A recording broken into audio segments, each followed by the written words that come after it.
जय हिंद दोस्तों। आज की जो हमारी ये क्लास है, इस क्लास के अंतर्गत हम लोग साइंस करंट अफेयर्स की सीरीज का लास्ट टॉपिक यहां पर कवर करने जा रहे हैं। ध्यान रखिएगा, पिछले एक साल में डिफेंस सेक्टर में जितने भी टॉपिक करंट अफेयर्स में रहे हैं, न्यूज में रहे, उनको हम लोग बहुत अच्छे से यहाँ पर डिस्कस करेंगे, बहुत अच्छे से समझने का प्रयास करेंगे और हर बार की तरह वो सारे फैक्ट मैं आपको याद कराऊंगा जिनसे एग्जाम में प्रश्न बन करके आ सकता है। ध्यान से समझना। देखो, डिफेंस सेक्टर में ना सरकार लगातार इस बात पर फोकस कर रही है कि हम आत्मनिर्भरता को हासिल कर लें। आत्मनिर्भरता का मतलब क्या है कि उसका जो डेवलपमेंट है, उसका जो मैन्युफैक्चरिंग है, वो भारत के अंतर्गत ही हो। तो भारत की बहुत सारी कंपनियां हैं जो इस काम को कर रही है। जैसे कि अगर मैं भारत के शिप बिल्डिंग सेक्टर की बात करूं, जो शिपों का निर्माण होता है उनकी अगर मैं बात करूं, तो भारत में कुछ प्रमुख कंपनियां जैसे कि GRSE कोलकाता, कल आपने इसके बारे में पढ़ा था, क्या पढ़ा था आपको याद है? आप जल्दी से कमेंट करके बताओ कि पोलर रिसर्च वेसल जिसका निर्माण GRSE कोलकाता ने किया था वह क्या है।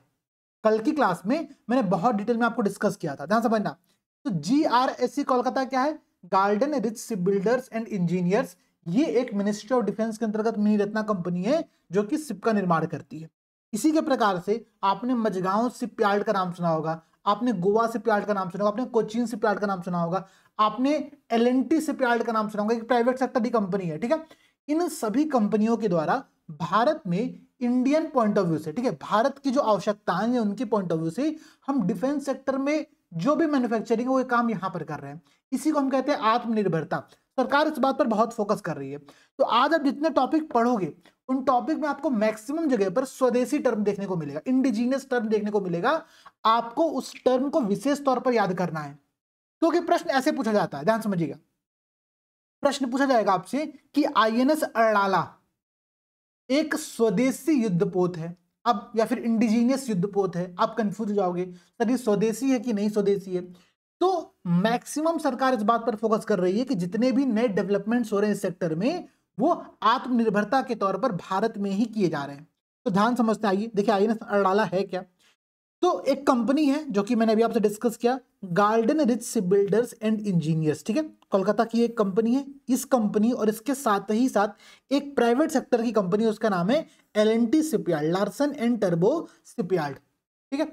इन दोनों के द्वारा मिलकर के PPP के तहत, PPP क्या होता है? पब्लिक प्राइवेट पार्टनरशिप के अंतर्गत INS अड़ाला का निर्माण किया गया है। अब ये INS अड़ाला है क्या, आइए मैं आपको बहुत क्लियरली समझाता हूं, ध्यान समझना। देखो, मिनिस्ट्री ऑफ डिफेंस, ठीक है, मिनिस्ट्री ऑफ डिफेंस और इसके साथ ही साथ garden rich ship builders and engineers जो कोलकाता है, इन दोनों के मध्य में वर्ष 2019 में एक समझौता किया गया था। समझौता किस चीज को लेकर के था? एग्रीमेंट किस चीज को लेकर के हुआ था?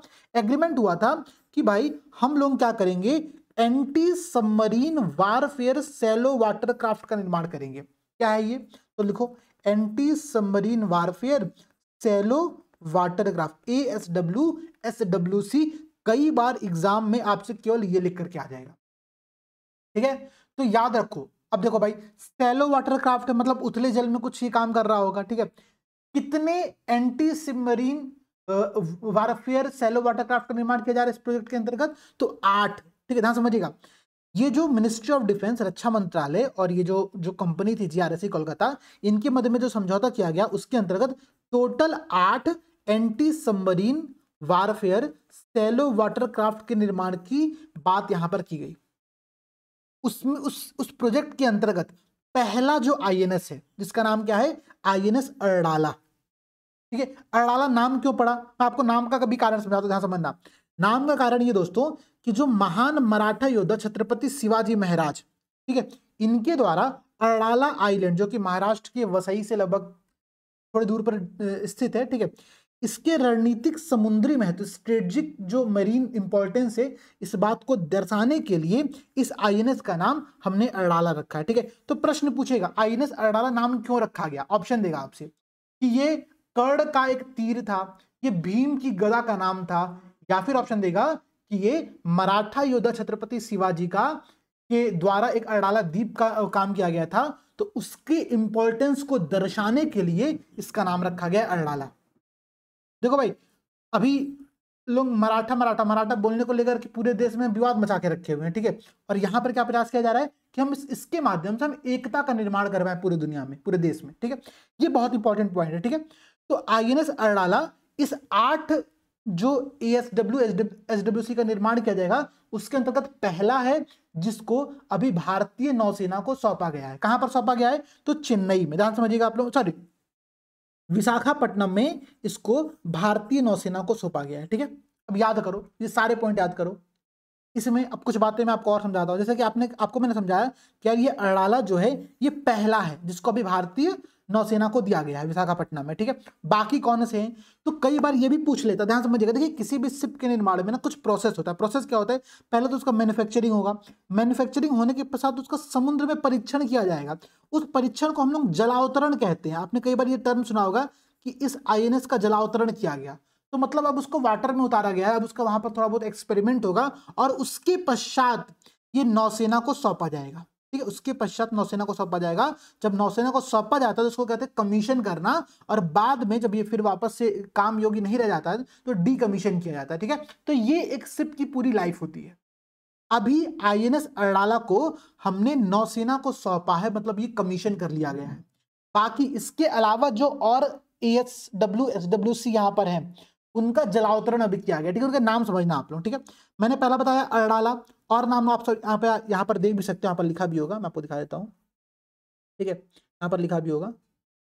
INS एंड्रोथ है दूसरा पोत, तीसरे पोत का नाम है INS अंजदीप, चौथे का नाम है आपका INS अमीनी। अमीनी नाम क्यों पड़ा? तो ये लक्षद्वीप में जो अमीनी आइलैंड है उसके इंपॉर्टेंस को दर्शाने के लिए इसका नाम रखा गया अमीनी। ठीक है, तो ध्यान समझना, पहला आपका हो गया अड़ाला जिसका जलावतरण बहुत पहले हो चुका था, अभी ये सेना को सौंप दिया गया। ठीक है, मतलब नौसेना को सौंप दिया गया। ठीक है, सेकंड आपका है INS एंड्रोथ, फिर INS Anjadip, INS Amini. Amini का नाम लक्षद्वीप के एक आइलैंड पर रखा गया है। ठीक है, इसके अलावा आप यहाँ पर देखोगे तो इसमें और जो यहाँ पर आपके शामिल है वो है INS अग्रे, INS अक्षय और INS अभय। ठीक है, ये 7 नाम यहाँ पर आपको दिख रहा होगा।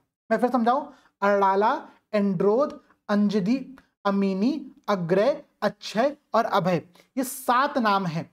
लेकिन हम इसमें 8 का निर्माण करने जा रहे हैं। इसका मतलब ये है कि अभी जो लेटेस्ट में जिसका हमने जलावतरण किया है, जलावतरण जिसका किया है उसका नाम क्या है? उसका नाम है INS अभय, जो कि 7वां, मतलब अभी 8वें का नाम, अभी 8वें का जलावतरण बचा हुआ है।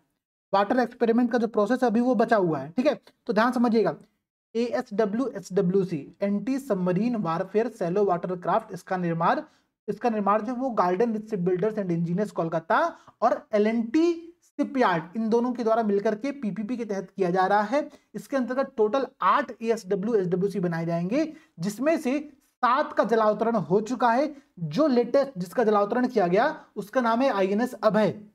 ठीक है, और जो इसमें पहला है जिसको अभी नौसेना को सौंपा गया है उसका नाम है INS अड़ाला। ठीक है, तो अड़ाला, एंड्रोथ, अंजदीप, अमीनी, अग्रय, अक्षय और अभय।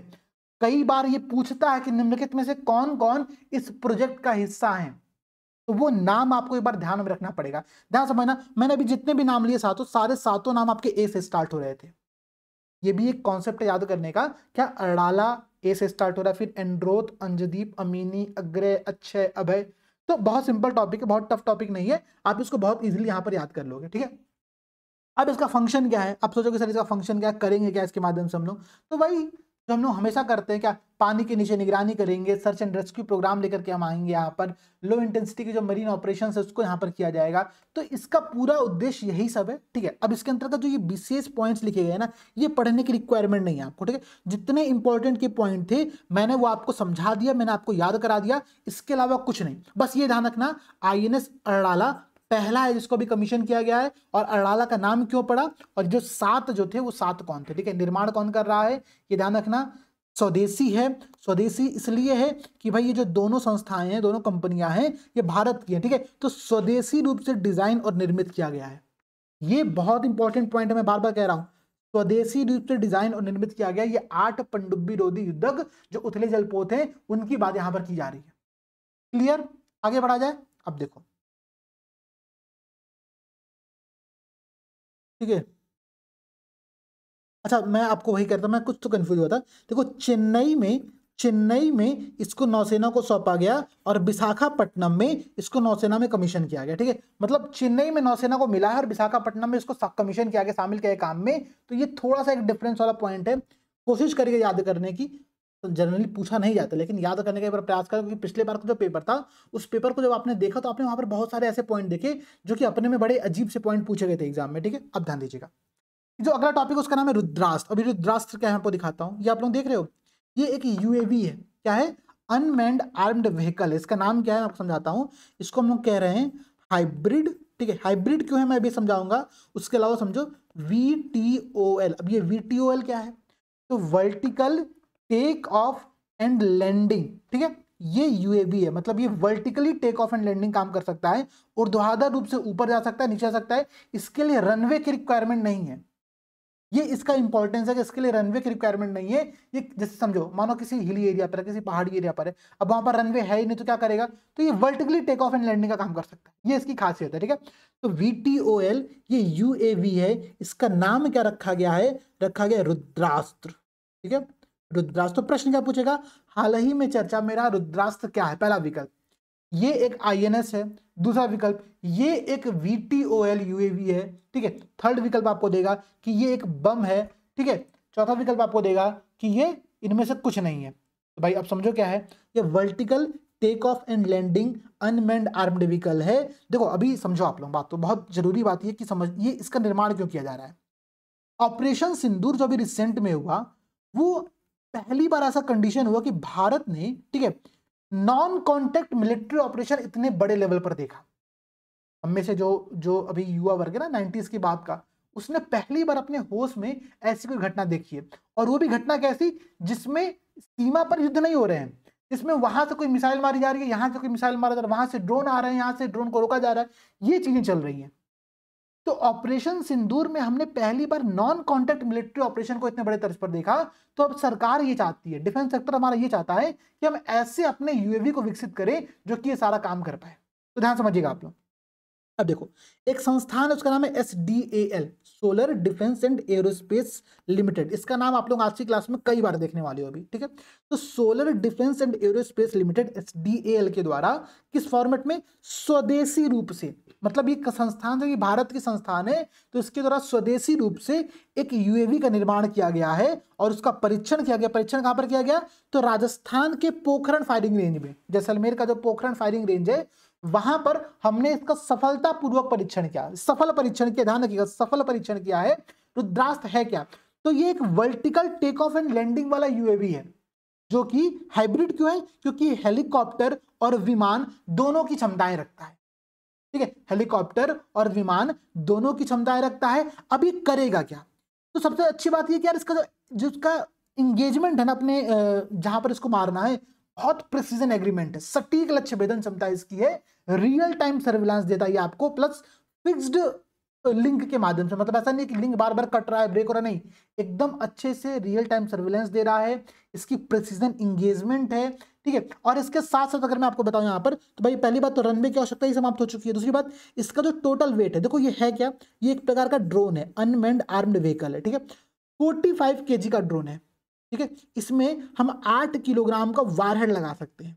बहुत इंपॉर्टेंट पॉइंट बता रहा हूं, ये सारे पॉइंट आपको याद करने, जितने पॉइंट मैं बता रहा हूं वो पॉइंट याद करने। ठीक है, 45 kg का यूएवी है। आप कहोगे सर इतना क्यों आप समझा रहे हो कि कितने केजी का है? भाई मेरे इसलिए समझा रहा हूं कि ड्रोन रेगुलेशन 2021, ड्रोन रूल जो 2021 है, उसके अकॉर्डिंग ड्रोन को 5 पार्ट में डिवाइड किया गया है। कौन से drone? Nano, micro, small, medium और लार्ज।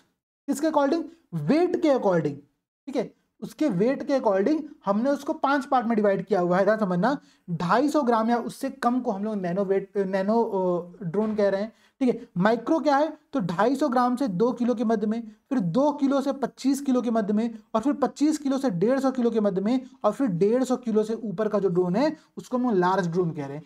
क्योंकि इस ड्रोन जो रुद्रास्त्र है, जो कि आपका VTOL यूएवी है, ये जो है ये आपका टोटल 45 kg का ड्रोन है। ठीक है, तो ये आपका मीडियम श्रेणी में यहां पर आ जाएगा। ठीक है, तो मानो प्रश्न ऐसे पूछ सकता है, ये जो ड्रोन है किस रेंज का ड्रोन है? तो ये मीडियम ड्रोन है। ठीक है, मीडियम ड्रोन है, ये बात आप लोगों को ध्यान रखनी है।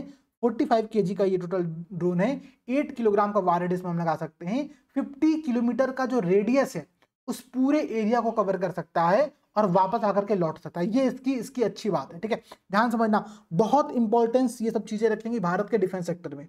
जब पाकिस्तान जैसे पड़ोसी हो आपके ना, तो आपको ये सब चीजें आवश्यक होती है। कम से कम हथियार रहेगा तो कोई बोलने नहीं आएगा, यही इसकी बस क्षमता है। ठीक है, अब देखो अभी जब एक्सपेरिमेंट किया गया, एक्सपेरिमेंट कहां पर किया गया, तो राजस्थान के पोखरण रेंज में किया गया। ठीक है, तो वहां पर 170 किलोमीटर से अधिक की कुल डिस्टेंस को, चूंकि समझो भाई मेरे ये 50 किलोमीटर का रेडियस कवर कर रहा है, ये रेडियस 50 किलोमीटर कवर कर रहा है, ठीक है, डायमीटर नहीं रेडियस है, तो इस पूरे डिस्टेंस में इसने 170 किलोमीटर की टोटल डिस्टेंस ट्रेवल किया, प्लस 90 मिनट की इसने उड़ान क्षमता रखी है, जो कि इसकी बहुत खासियत वाली बात है। तो ये बातें आप लोगों को यहाँ पर ध्यान में रखनी है। ठीक है, क्या है ये, तो हाइब्रिड क्यों, कि विमान और हेलीकॉप्टर दोनों की क्षमता रखता है। VTOL क्या है, तो vertical take off and landing. UAV मतलब ड्रोन, अनमैन्ड आर्म्ड व्हीकल है, इसका नाम है रुद्रास्त्र। किसने डेवलप किया है, तो SDAL, ठीक है, solar defence and aerospace limited के द्वारा स्वदेशी रूप से इसका निर्माण किया गया है और राजस्थान के पोखरण में इसका परीक्षण किया गया। ठीक है, रेंज क्या है, तो 50 किलोमीटर रेडियस का इसका रेंज है, 45 किलोग्राम इसका वेट है, 8 किलोग्राम वार रेडियस में हम लगा सकते हैं। ये सारी बातें इसमें है। ठीक है, बात समझ गए आप लोग, एकदम क्लियर, अच्छा सा कॉन्सेप्ट क्लियर हो रहा है। यही मेरा पॉइंट है कि मैं आपको चीजों को समझा पाऊं अच्छे से। ठीक है, अब ये करेगा क्या, ड्रोन है, कट देना गया, बम गिराया, भाग आया। ठीक है, ये इसकी खासियत है। ठीक है, अब देखो भाई और समझो, मैं आपको और समझाता हूं। अपने एक और नाम सुना होगा, अभी ऑपरेशन सिंदूर के टाइम पर ही एक भार्गवास्त्र का परीक्षण किया गया। अब देखो ये क्या लिखा हुआ है यहाँ पर, भार्गवास्त्र। ठीक है, किसने परीक्षण किया, तो इकोनॉमिक एक्सप्लोसिव लिमिटेड। ठीक है, सोलर ग्रुप एक है, सोलर ग्रुप है, उसी के सोलर ग्रुप जो SDL अभी हम देख रहे थे ना, SDL, ये सब उसी के अंतर्गत आएंगे। ठीक है, SDL जो था आपका, इससे पहले जो कंपनी थी वो इस सोलर ग्रुप के अंतर्गत आएगा। उसके अंतर्गत एक कंपनी, उसका नाम है इकोनॉमिक एक्सप्लोसिव लिमिटेड। ठीक है, इसने अभी क्या किया है, micro munition Bhargavastra counter drone system को यहाँ पर अभी एक्सपेरिमेंट किया। ठीक है, अब देखो क्या है, मैं समझाता हूँ। प्रश्न पूछेगा, हाल ही में चर्चा मेरा भार्गवास्त्र क्या है, अभी आपने रुद्रास्त्र देखा था, अब भार्गवास्त्र देखो। ठीक है, भार्गवास्त्र क्या है, काउंटर ड्रोन सिस्टम है। ठीक है, जैसे भाई हमने अपना ड्रोन तो बना लिया, तो पाकिस्तान भी अपना ड्रोन बना रहा है, तो पाकिस्तान के ड्रोन को रोका कैसे जाएगा, तो उसको रोकने के लिए सोलर ग्रुप की एक सहायक कंपनी है जिसका नाम क्या है, एक्सप्लोसिव इकोनॉमिक्स लिमिटेड। ठीक है, इकोनॉमिक एक्सप्लोसिव लिमिटेड, EEL, इसके द्वारा इसका निर्माण किया गया। अच्छा अब समझो भाई, भार्गवास्त्र काउंटर ड्रोन सिस्टम है। भार्गवास्त्र का नाम क्यों पड़ा, क्योंकि महाभारत में एक कैरेक्टर है, एक व्यक्ति है, उनका नाम है कर्ण। कर्ण ने अर्जुन के विरुद्ध में जिस दिव्यास्त्र का प्रयोग किया था उसका नाम था भार्गवास्त्र। भार्गवास्त्र को कर्ण ने भगवान विष्णु के जो अवतार है परशुराम जी, उनसे उस भार्गवास्त्र को प्राप्त किया था। तो देखो ध्यान रखना, हो सकता हो आपसे ना स्टैटिक मतलब जो कल्चर, एंशिएंट कल्चर का टॉपिक है वो, और डिफेंस का टॉपिक, दोनों को मर्ज करके प्रश्न पूछा जाए। प्रश्न कैसे पूछा जाएगा, हाल ही में चर्चा मेरा भार्गवास्त्र के संदर्भ में निम्नलिखित तथ्यों पर ध्यान दें। पहला स्टेटमेंट, भार्गवास्त्र का निर्माण इकोनॉमिक एक्सप्लोसिव लिमिटेड के द्वारा किया गया है, सही बात है, स्वदेशी रूप से निर्माण किया गया, तो इंपॉर्टेंट पॉइंट है, ध्यान रखिएगा। अच्छा और देखो सेकंड देगा कि जो भार्गवास्त्र है महाभारत काल में कर्ण ने अर्जुन के विरुद्ध इसका प्रयोग किया था, जिसको कि उन्होंने भगवान विष्णु के अवतार परशुराम से प्राप्त किया था। तो ये भी स्टेटमेंट यहां पर सही है, तो दोनों स्टेटमेंट आप लोगों को टिक करना है। बात समझ रहे हो। अब भाई ये हम लोग कर क्या रहे हैं यहाँ पर, तो देखो ये क्या है ना, इसमें बहुत सारे माइक्रो मिसाइल्स हैं, 64 माइक्रो मिसाइल्स ये एक बार में दाग सकता है। तो यहाँ पर लिखा हुआ है, मैं आपको दिखाता हूँ, 64 से अधिक माइक्रो मिसाइल को दाबने की इसकी क्षमता है, मतलब एक बार में 64 माइक्रो मिसाइल मार देगा। माइक्रो मिसाइल से, ठीक है, माइक्रो मिसाइल का मतलब क्या, मैं आपको समझाता हूँ, ध्यान समझना भी। छोटे छोटे मिसाइल, अब ड्रोन को मारना है तो ऐसा थोड़ी है कि हम ब्रह्मास्त्र का यूज करेंगे अपने, ठीक है, छोटे छोटे मिसाइल का यूज करें, माइक्रो मिसाइल का यूज कर रहे हैं यहाँ पर, क्योंकि आपने भी देखा था कि एक बार में 100, अपने अभी जब ऑपरेशन सिंदूर था ना, इतना मतलब खतरनाक उस समय वीडियोज आ रहे थे कि अचानक से 100 ड्रोन ऐसे आ रहे हैं और उनको मार गिरा दिया जा रहा है। सेम काम ये सब करने के लिए हमने डेवलप किया, ठीक है, इनका पर्पज ही ये है।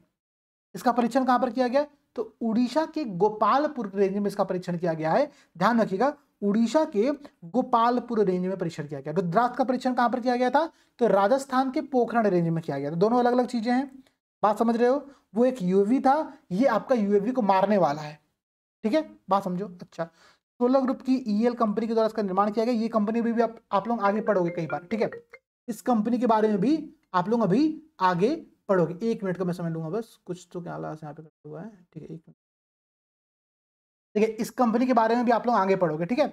अब देखिए आगे समझिए आप लोग, ये जो भार्गवास्त्र है ये है क्या, ठीक है। भार्गवास्त्र ने हवा में 2.5 किलोमीटर के डिस्टेंस पे 400 मीटर की हाइट पर एक लक्ष्य को, एक स्थिर लक्ष्य को सफलतापूर्वक ध्वस्त किया है। क्या समझना, जब हमने इसका एक्सपेरिमेंट कराया तो उस एक्सपेरिमेंट में हमने 2.5 किलोमीटर डिस्टेंस पर, 2.5 किलोमीटर डिस्टेंस पे और 400 किलोमीटर की हाइट पर हमने एक स्थिर लक्ष्य रखा और उसी लक्ष्य पर इसके माध्यम से हमने कहां पर इसका एक्सपेरिमेंट किया, तो उड़ीसा के गोपालपुर रेंज में, ठीक है। और वहां पर हमने इसके माध्यम से इसका पूरा एक्सपेरिमेंट यहां पर किया हुआ है, ठीक है। काउंटर ड्रोन सिस्टम भारवास्त्र, क्लियर, समझ गए आप लोग। आगे देखो भाई, अब इसके अलावा कुछ यहाँ पर बताने की आवश्यकता नहीं है, ठीक है। ये है क्या, तो भाई देखो इसका जो रडार है, इस काउंटर ड्रोन सिस्टम का जो रडार है वो 10 किलोमीटर तक की डिस्टेंस में जितने मध्यम यूएवी हैं, मीडियम यूएवी हैं और लार्ज यूएवी हैं उनका पता लगा सकता है। देखो इसे छोटे का पता शायद ना लगा पाए यहाँ पर, क्योंकि यहाँ पर प्रॉपर लिखा हुआ है कि मीडियम। मीडियम मतलब क्या, अगर हम वेट के अकॉर्डिंग है तो मैं आपको दिखा भी देता हूँ। अगर हम वेट के अकॉर्डिंग आए तो 25 किलोग्राम से 150 किलोग्राम, और लार्ज मतलब 150 किलोग्राम से अधिक। तो इन्हीं यूएवी का ये पता लगा पाएगा कितने रेंज में, तो 10 किलोमीटर की रेंज में, ठीक है, 10 किलोमीटर की रेंज में, और उस पर काउंटर अटैक कर पाएगा। समझ गए मेरी बात आप लोग। अब ये कंफ्यूजन कभी नहीं आएगी। आगे बढ़ते हैं। देखो अगला आपका है एक्यम। एक्यम इसका नाम है, ठीक है। ये आप लोगों को अंग्रेजी में ये पढ़ में नहीं आ रहा होगा क्या लिखा हुआ है, लेकिन इसका प्रोनाउंसिएशन होता है एक्यम। एक्यम क्या है, देखो एक्यम दरअसल एक संस्कृत का टर्म है। आप लोग एक्यम देख रहे हो ना, एक्यम एक संस्कृत का टर्म है जिसका अर्थ है एकता। क्या अर्थ है, एकता। तो कहां कहां पर एकता लाई जा रही है, भारत और अफ्रीका के मध्य में एकता को सुनिश्चित करने के लिए हमने एक एक्यम अभ्यास किया। एक्यम अभ्यास डिफेंस एक्सरसाइज है। दो यहां पर सह मेजबान देश हैं, कौन देश हैं, तो भारत और तंजानिया। तो भारत और तंजानिया के द्वारा इंडिया और अफ्रीका में एकता को सुनिश्चित करने के लिए एक नौसैनिक अभ्यास किया गया जिसका नाम था एक्यम। और सबसे बड़ी बात है, पिछले बार आपसे एग्जाम में प्रश्न पूछा था कि वो डेट मैच करानी थी कि कब वो एक्सरसाइज वो किया गया। मतलब देखो कितना क्लियर है पेपर बनाने वाला, उसने डेट मैच कराने को आपसे पूछा हुआ है। अब भाई अब मैं क्या करता हूं, तो याद करा मेरी मजबूरी है। 13 से 18 अप्रैल 2025, ठीक है, 13 से 18 अप्रैल 2025 में आप ऐसे याद कर सकते हो। जहां तक मैं श्योर हूं 14 अप्रैल को, ठीक है, अंबेडकर जी की जयंती है, ठीक है, एकता पर उन्होंने काम किया था। तो आप याद कर लो कि उसी टाइम पर एक्यम एक्सरसाइज किया गया है, ठीक है। सह मेजबान दो कौन सी कंट्री है, तो भारत और तंजानिया, ये दो कंट्री हैं। अब समझो इसमें दो चरण था, दो प्रोसेस, दो स्टेज में इसको किया गया था। पहला जो स्टेज था वो आपका हार्बर स्टेज था, वो बंदरगाह चरण था। और दूसरा जो स्टेज था वो सी चरण था, सी स्टेज था, समुद्री चरण था, ठीक है। जो बंदरगाह स्टेज था जहां पर हमने हार्बर पर इस एक्सरसाइज को किया था, वो किया गया था तंजानिया के दार एस सलाम बंदरगाह में। कहां पर, तंजानिया के दार एस सलाम बंदरगाह पर इसको किया गया था। अच्छा भाई, और देखो जो समुद्री चरण था वो हिंद महासागर में संपन्न किया गया। कहां पर किया गया, हिंद महासागर में संपन्न किया गया, ठीक है। तो प्रश्न से पूछ सकता है कि एक्यम कितने चरणों में हुआ, दो चरण में हुआ। बंदरगाह चरण कहां पर हुआ, तो तंजानिया के बंदरगाह दार एस सलाम में किया गया, ठीक है।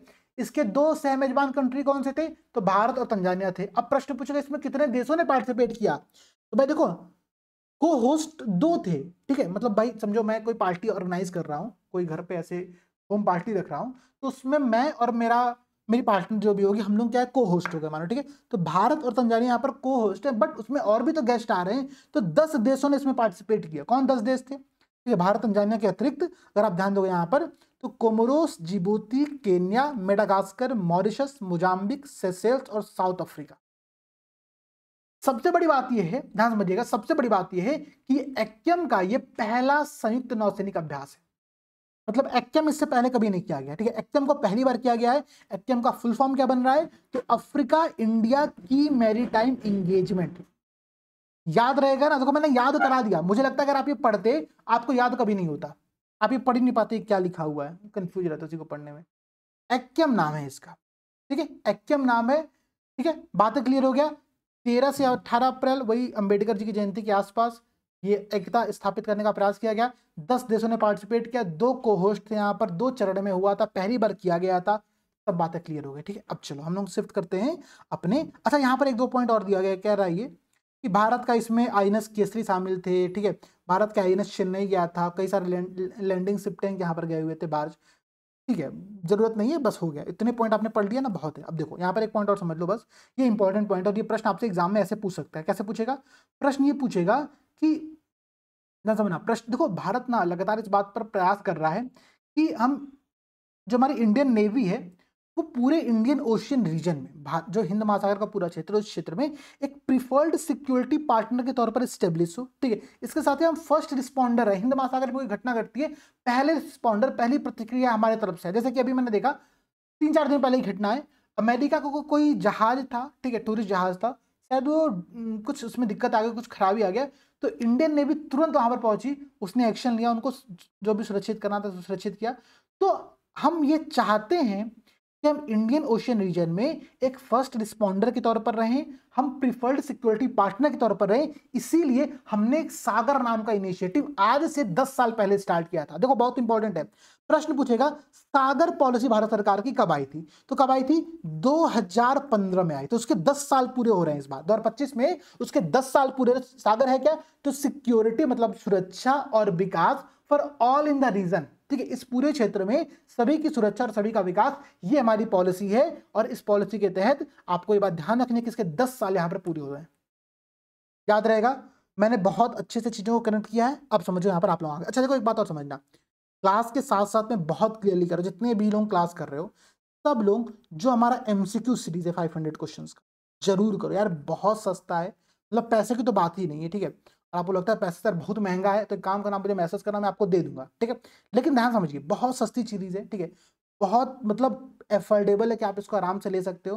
दूसरी बात, इसमें हमने जो 500 क्वेश्चन शामिल किए ना, उससे आपके टॉपिक्स का बहुत अच्छा रिवीजन होगा। मल्टीपल स्टेटमेंट क्वेश्चन है, मैच द कॉलम क्वेश्चन है, असर्शन रीजन हमने शामिल किया, तो चीजें को आपको प्रैक्टिस करना बहुत ईजी रह जाएगा। ठीक है, कम समय में बहुत इफेक्टिव वहां पर रिवीजन आपका होने वाला है। अब देखो अगला टॉपिक देखो, MRSAM।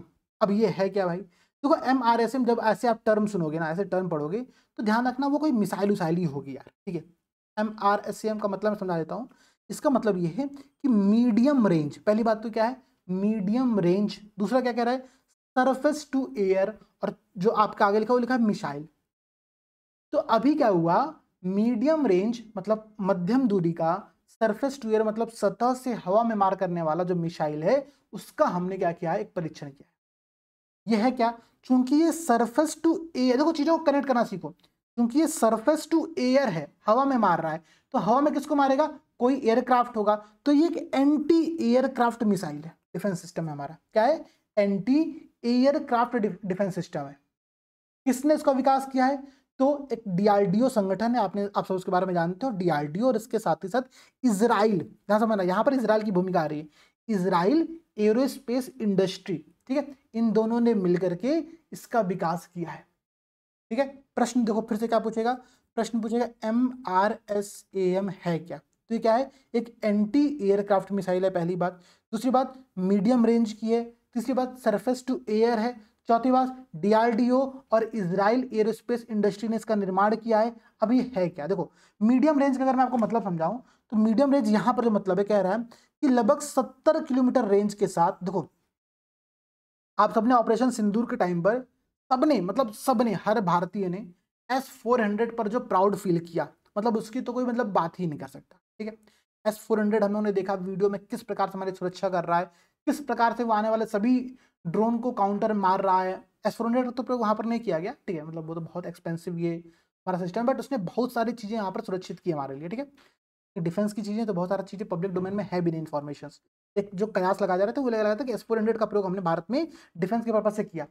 तो S-400 जो रेंज प्रदान करता है हमको, करता है 400 किलोमीटर का, मतलब ये 400 किलोमीटर दूर से आते हुए किसी भी मिसाइल को रोक हो सकता है, मार हो सकता है, सब खत्म कर सकता है। ठीक है, दूसरा हमारे पास एक स्वदेशी सिस्टम, इसका नाम है आकाश। अच्छा, S-400 हमने रशिया से आयात किया हुआ है, इंपोर्ट किया हुआ है। आकाश हमारा स्वदेशी सिस्टम है, स्वदेशी डिफेंस सिस्टम है। ये 25 किलोमीटर रेंज तक का काम करने वाला है। इसका रेंज 25 किलोमीटर है, मतलब 25 किलोमीटर के रेंज में अगर कोई भी मिसाइल आता है तो ये उसको मार के गिरा सकता है। ठीक है, अच्छा, अब इन दोनों के बीच में एक बहुत लंबा गैप है, 25 किलोमीटर 400 किलोमीटर। तो इन बीच के गैप को फिल करने के लिए हमने एक medium range surface to air missile बनाया, जो कि 70 किलोमीटर का रेंज कवर करता है। ठीक है, जो कि 70 किलोमीटर का रेंज कवर करता है। और ध्यान समझना, इसको भी भारतीय थल सेना को सौंपा गया। तो भारतीय थल सेना और डीआरडीओ ने मिलकर के इसका परीक्षण किया। निर्माण किसने किया था, डीआरडीओ और इजराइल एरोस्पेस इंडस्ट्री ने निर्माण किया था। अब जब ये लोग परीक्षण कर रहे हैं तो परीक्षण कहां पर करेंगे, तो उड़ीसा के समुद्री द्वीप, वहां पर एक द्वीप, उसका नाम है डॉक्टर कलाम आइलैंड, ठीक है। पूर्व में इसका नाम व्हीलर आइलैंड था, अभी उसका नाम चेंज करके कलाम आइलैंड कर दिया गया, ठीक है। तो उड़ीसा के कलाम आइलैंड पे इसका परीक्षण किया गया और सफल परीक्षण किया गया, नाम है MRSAM, ठीक है। तो प्रश्न पूछेगा, हाल ही में चर्चा में MRSAM क्या है, तो चीज आपको पता है तो आप टिक कर लोगे, इसलिए कोई दिक्कत नहीं है। समझ गए आप लोग मेरी बात। अब देखो भाई, मैं आगे बढ़ता हूँ, अगला टॉपिक थोड़ा सा टफ है, थोड़ा सा इंपॉर्टेंट, ध्यान समझिएगा आप लोग। यहाँ पर एक चीज कह रहा है कि प्रोजेक्ट 1135.6। अब कहोगे सर यार ये क्या है, ये प्रोजेक्ट तो आज तक कभी पढ़े ही नहीं। आपने एक चीज पढ़ा होगा, आईएनएस तलवार पढ़ा है। हम तलवार क्लास की जो हमारी फ्रिगेट है, फ्रिगेट देखो क्या होता है, मैं आपको सब समझा, सब एक साथ समझा रहा हूँ, ध्यान समझना, कोशिश करना। थोड़ा सा टफ टॉपिक है, बहुत सारी चीजें इसमें लिंक्ड है आपस में, तो मैं जितना समझा पाऊंगा कम समय में उतना समझाने का प्रयास करता हूँ, ठीक है। देखो अभी हमने क्या किया, हमने एक तवश्या नाम के फ्रिगेट का जलावतरण किया है, स्टेल्थ फ्रिगेट है। अब देखो दो चीजें होती है, फ्रिगेट क्या होता है पहले समझने का प्रयास करना। फ्रिगेट एक छोटी युद्धपोत होती है, मध्यम आकार की युद्धपोत होती है, ठीक है। ये बड़ी बड़ी आईएनएस की तरह से नहीं होती है, क्यों, क्योंकि इनका पर्पस ये होता है कि बहुत तेज, देखो जितनी छोटी होगी उतनी तेज गति से जाएगी, ठीक है। तो उतनी तेज गति से जा पाए, प्लस बहुत ही जल्दी ये टर्न कर सके, दिशा बदल सके, इसके लिए इसका छोटा होना बहुत जरूरी है। तो फ्रिगेट वो युद्धपोत होते हैं जो कि बड़े युद्धपोत नहीं बल्कि मीडियम आकार के युद्धपोत होते हैं, और ये बहुत तेजी से मूव करते हैं, प्लस बहुत तेजी से ये क्या करते हैं, डायरेक्शन को भी चेंज करते हैं, ठीक है। तो फ्रिगेट का मतलब समझ गए। स्टेल्थ टेक्नोलॉजी क्या होती है, स्टेल्थ टेक्नोलॉजी का मतलब इतना होता है मेरे भाई कि ये वो टेक्नोलॉजी है जो कि इनको गोपनीय रखने में मदद करती है, मतलब ये इनको ढूंढने में अक्षम बनाते हैं। सामने वाला जो हमारा विरोधी देश है, विरोधी राष्ट्र है, वो हमारे फ्रिगेट को ढूंढ नहीं पाता है, ठीक है। ये गायब करने वाली क्षमता होती है फ्रिगेट टेक्नोलॉजी, स्टेल्थ टेक्नोलॉजी, ठीक है। तो स्टेल्थ फ्रिगेट है, उसका नाम है तवश्या। तवश्या का हमने अभी क्या किया, यहाँ पर हमने उसका जलावतरण कराया। मैंने आपको समझाया था ना कि किसी भी शिप के बनने में कुछ स्टेज होते हैं, पहले उसका मैन्युफैक्चरिंग किया जाता है, फिर वाटर टेस्टिंग के लिए हम जलावतरण करते हैं, फिर कमीशन करते हैं, फिर डिकमीशन होता है, तो ये पूरी उसकी लाइफ होती है, ठीक है। ये तवश्या का भी हमने जलावतरण किया, ये सेकंड स्टेज पर अभी है। अब समझो इसका निर्माण किसने किया, तो इसका निर्माण किया गोवा शिपयार्ड लिमिटेड, ठीक है। गोवा शिपयार्ड लिमिटेड ने इसका निर्माण किया है, ठीक है। किसके अंतर्गत, तो प्रोजेक्ट 1135.6। रशिया से हमने आईएनएस तलवार क्लास के बहुत सारे फ्रिगेट लिए थे, ठीक है। 6 फ्रिगेट वहां पर आते हैं न्यूज में, 6 फ्रिगेट आप देखते हो, उनके नाम सुनते, मैं आपको समझाऊंगा अभी क्या है। उसी के फॉलो ऑन के तर्ज पर, क्योंकि वो रशिया से लिया गया था, तो अब उसके तर्ज पर भारत में कुछ फ्रिगेट बनाए गए, ठीक है। जिसमें से जो पहला फ्रिगेट था उसका नाम था त्रिपुट। अब देखो क्या नाम था पहला फ्रिगेट का, त्रिपुट। ये जो है तवश्या, ये दूसरा स्टेल्थ फ्रिगेट है उस श्रेणी में। पहला क्या था, त्रिपुट था, दूसरा क्या है, तवश्या है। तो मैं आ गई है। अब दोनों का मैं आपको चीजें समझाने का प्रयास करता हूँ कि देखो है क्या क्या भी आ रहा है यहाँ पर। भारत में निर्मित पहला स्टेल्थ फ्रिगेट जो है इस श्रेणी के अंतर्गत, वो है त्रिपुट, ठीक है। त्रिपुट के बाद हम तवश्या यहाँ पर देख रहे हैं, ठीक है। ये देखो है क्या, त्रिपुट श्रेणी की पोत, जो भी हम लोग जिस स्टेल्थ फ्रिगेट की बात कर रहे हैं, वो रशिया से प्राप्त तलवार और तेग, देखो तलवार में 3 थे, तेग में 3 थे, ठीक है। तो टोटल 6 आपके यहाँ पर आपको फ्रिगेट मिला था, कहां से, रशिया से, ठीक है। ये बात आप लोग ध्यान रखना, ठीक है। ये जो रूसी क्रिवाक 3 श्रेणी जो कि रूसी नौसेना यूज करती है, उसका एक उन्नत संस्करण, उसका फॉलो ऑन शिप यहाँ पर है, ठीक है। तो ये बात यहाँ पर आप लोग ध्यान रखिएगा, समझ गए। क्या समझना, ये पहला अवसर है जब इन युद्धपोतों का निर्माण किसी भारतीय शिपयार्ड, गोवा शिपयार्ड के द्वारा स्वदेशी रूप से किया जा रहा है, ठीक है। इन युद्धपोतों का निर्माण भारतीय नौसेना के लिए किया जा रहा है, ठीक है। मैं आपको प्रोजेक्ट 1135.6 अभी आगे समझाऊंगा, अभी आगे हम लोग डिस्कस करेंगे। आज की क्लास में बहुत कुछ डिस्कस होने वाला है अभी, ठीक है। तो ध्यान से समझना, क्लास को प्रॉपर करो अच्छे से, समझ में सब कुछ आएगा, ठीक है। तो मानो प्रश्न पूछेगा तवश्या क्या है, तो तवश्या एक स्टेल्थ फ्रिगेट है, कहां बनाया गया है, भारत में, किसके द्वारा, तो गोवा शिपयार्ड लिमिटेड के द्वारा, ठीक है। क्या है, तो प्रोजेक्ट 1135.6 जो कि तलवार और तेग श्रेणी के 3 युद्धपोतों का फॉलो ऑन, यहाँ पर आपका स्टेल्थ फ्रिगेट का निर्माण भारत में किया जा रहा है, उसकी बात यहाँ पर की जा रही है, ठीक है। तलवार और तेग रशिया से हम इंपोर्ट करके लेकर के आए थे, समझ गए। इसमें ऑब्वियसली रशिया टेक्नोलॉजी का प्रयोग किया गया है, रूसी तकनीक यहाँ पर हस्तांतरण हुआ है, टेक्नोलॉजी ट्रांसफर किया गया है, उसी के माध्यम से भारत में इसका निर्माण हो रहा है, सिंपल सी बात है, ठीक है। कोई समस्या नहीं है, समझ गए आप लोग, ठीक है। इसका भी जलावतरण किया गया। अब देखो यहाँ पर बात समझना, तो तवश्या नाम है, अभी आपने इससे पहले देखा था भार्गवास्त्र। भार्गवास्त्र क्या था, तो भार्गवास्त्र वो अस्त्र था, दिव्यास्त्र था, जिसका प्रयोग कर्ण जी ने अर्जुन के खिलाफ किया था, ठीक है। अर्जुन के खिलाफ किया था, और इसको भगवान विष्णु के अवतार परशुराम जी से प्राप्त किया था। अब समझो, हम तवस्या देख रहे हैं। तवस्या क्या है? तो तवस्या जो है वो भीम जो थे, जो भीम है ना, मतलब भगवान भीम पांडवों में से, ठीक है, उनकी जो गदा है उसका नाम है तवस्या, ठीक है, उसका नाम क्या है? तवस्या। त्रिपुट क्या है? तो त्रिपुट अगर हम बताएं आपको, तो त्रिपुट एक प्रकार का, ठीक है, एक प्रकार का शक्तिशाली तीर था, तो उसके नाम पे त्रिपुट रखा गया। तो त्रिपुट और फिर तवस्या दोनों स्टेल्थ फ्रिगेट है, दोनों प्रोजेक्ट 1135.6 के फॉलो ऑन आपके युद्धपोत हैं, ठीक है। ये बात ध्यान रखना आप लोग। प्रोजेक्ट 1135.6 में तलवार और तेग श्रेणी के 3 युद्धपोतों का निर्माण किया गया है रशिया के अंतर्गत, और रशिया से भारत आए हैं वो। बात समझ गए आप लोग? ठीक है, क्लियर? कोई पॉइंट आप ऐसा जो कि आपको छूट रहा पुल रहा कि नहीं? सबको समझ में आ रहा है? अब देखो मैं समझाता हूँ आपको, एक बार दिखाता भी हूँ आप लोगों को। अगर यहाँ पर मैंने इसका फोटो रखा होगा, ये देखो, ये क्या है आपका?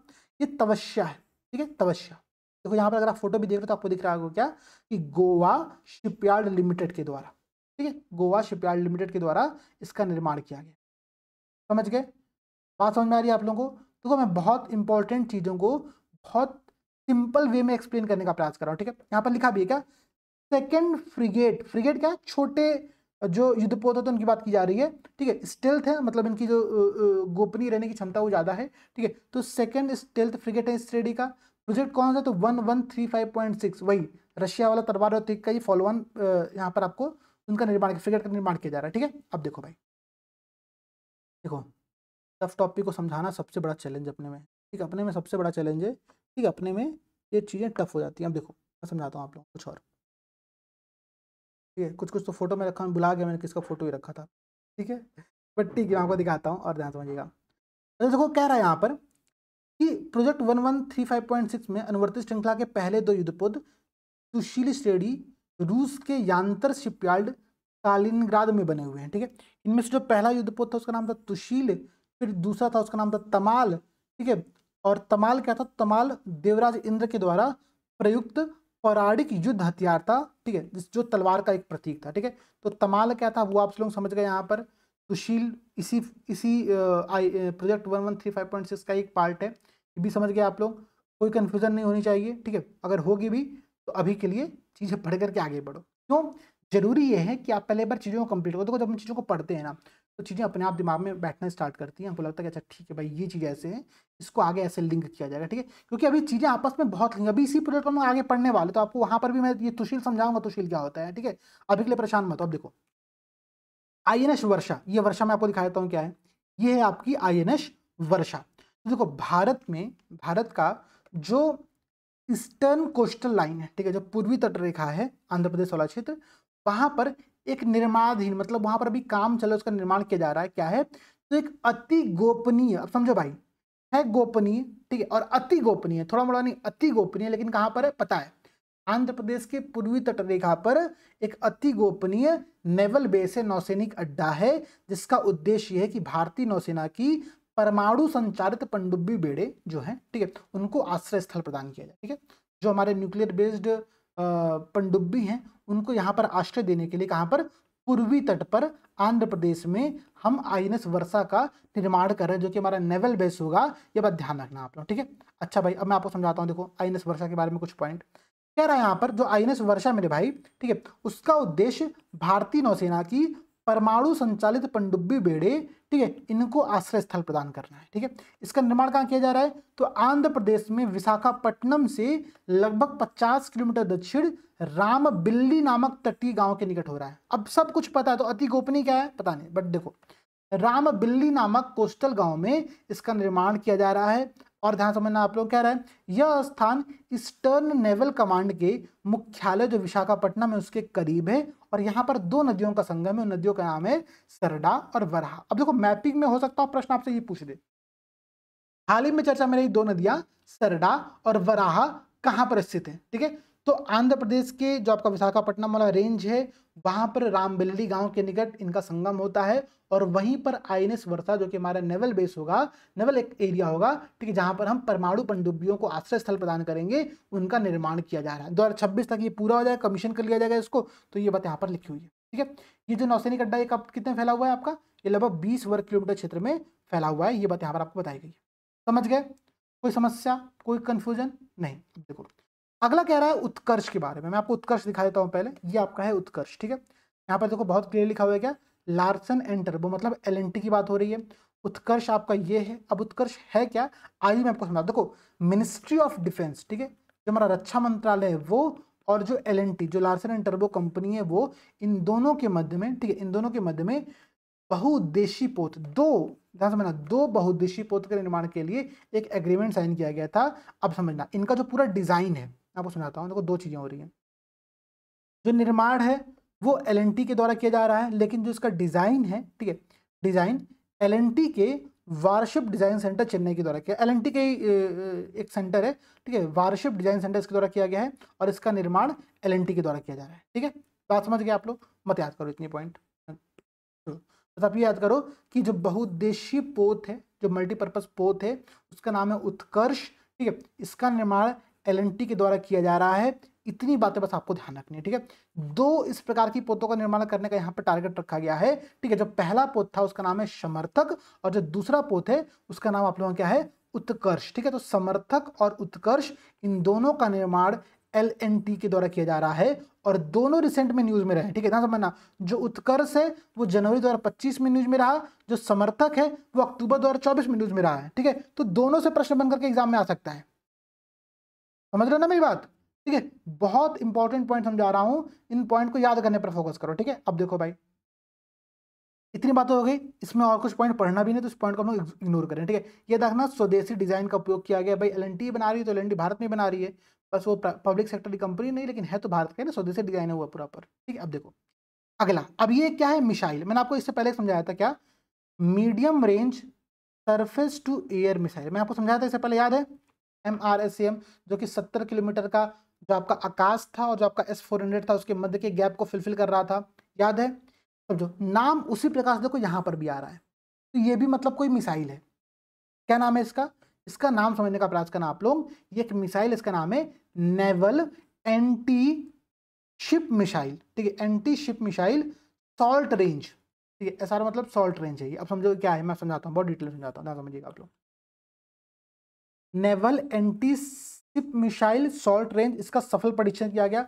परीक्षण कहां पर हुआ, तो उड़ीसा के ITR इंटीग्रेटेड टेस्ट रेंज, जो है आपका एकीकृत परीक्षण रेंज है, वहां पर इसका परीक्षण किया गया है। और सबसे इंपॉर्टेंट बात यह है कि अपनी तरह का पहला स्वदेशी स्वदेशी इंडिजीनियस, ध्यान समझना, नौसैनिक मतलब नेवल एंटी शिप मिसाइल है, अपनी तरह का पहला एंटी शिप मिसाइल है सॉल्ट रेंज। इसका नाम क्या रखा गया, NASMSR। भविष्य में इसका नाम कुछ किया जाएगा, वही भार्गवास्त्र और कोई रुद्रास्त्र और कुछ ऐसे करके इसका भी नाम रखा जाएगा, लेकिन अभी के लिए नाम क्या है, NASMSR। जिस पर्पज से बनाया गया उस पर्पज से नाम है। हमारे लिए अच्छी बात है, हमको याद करना इजी है।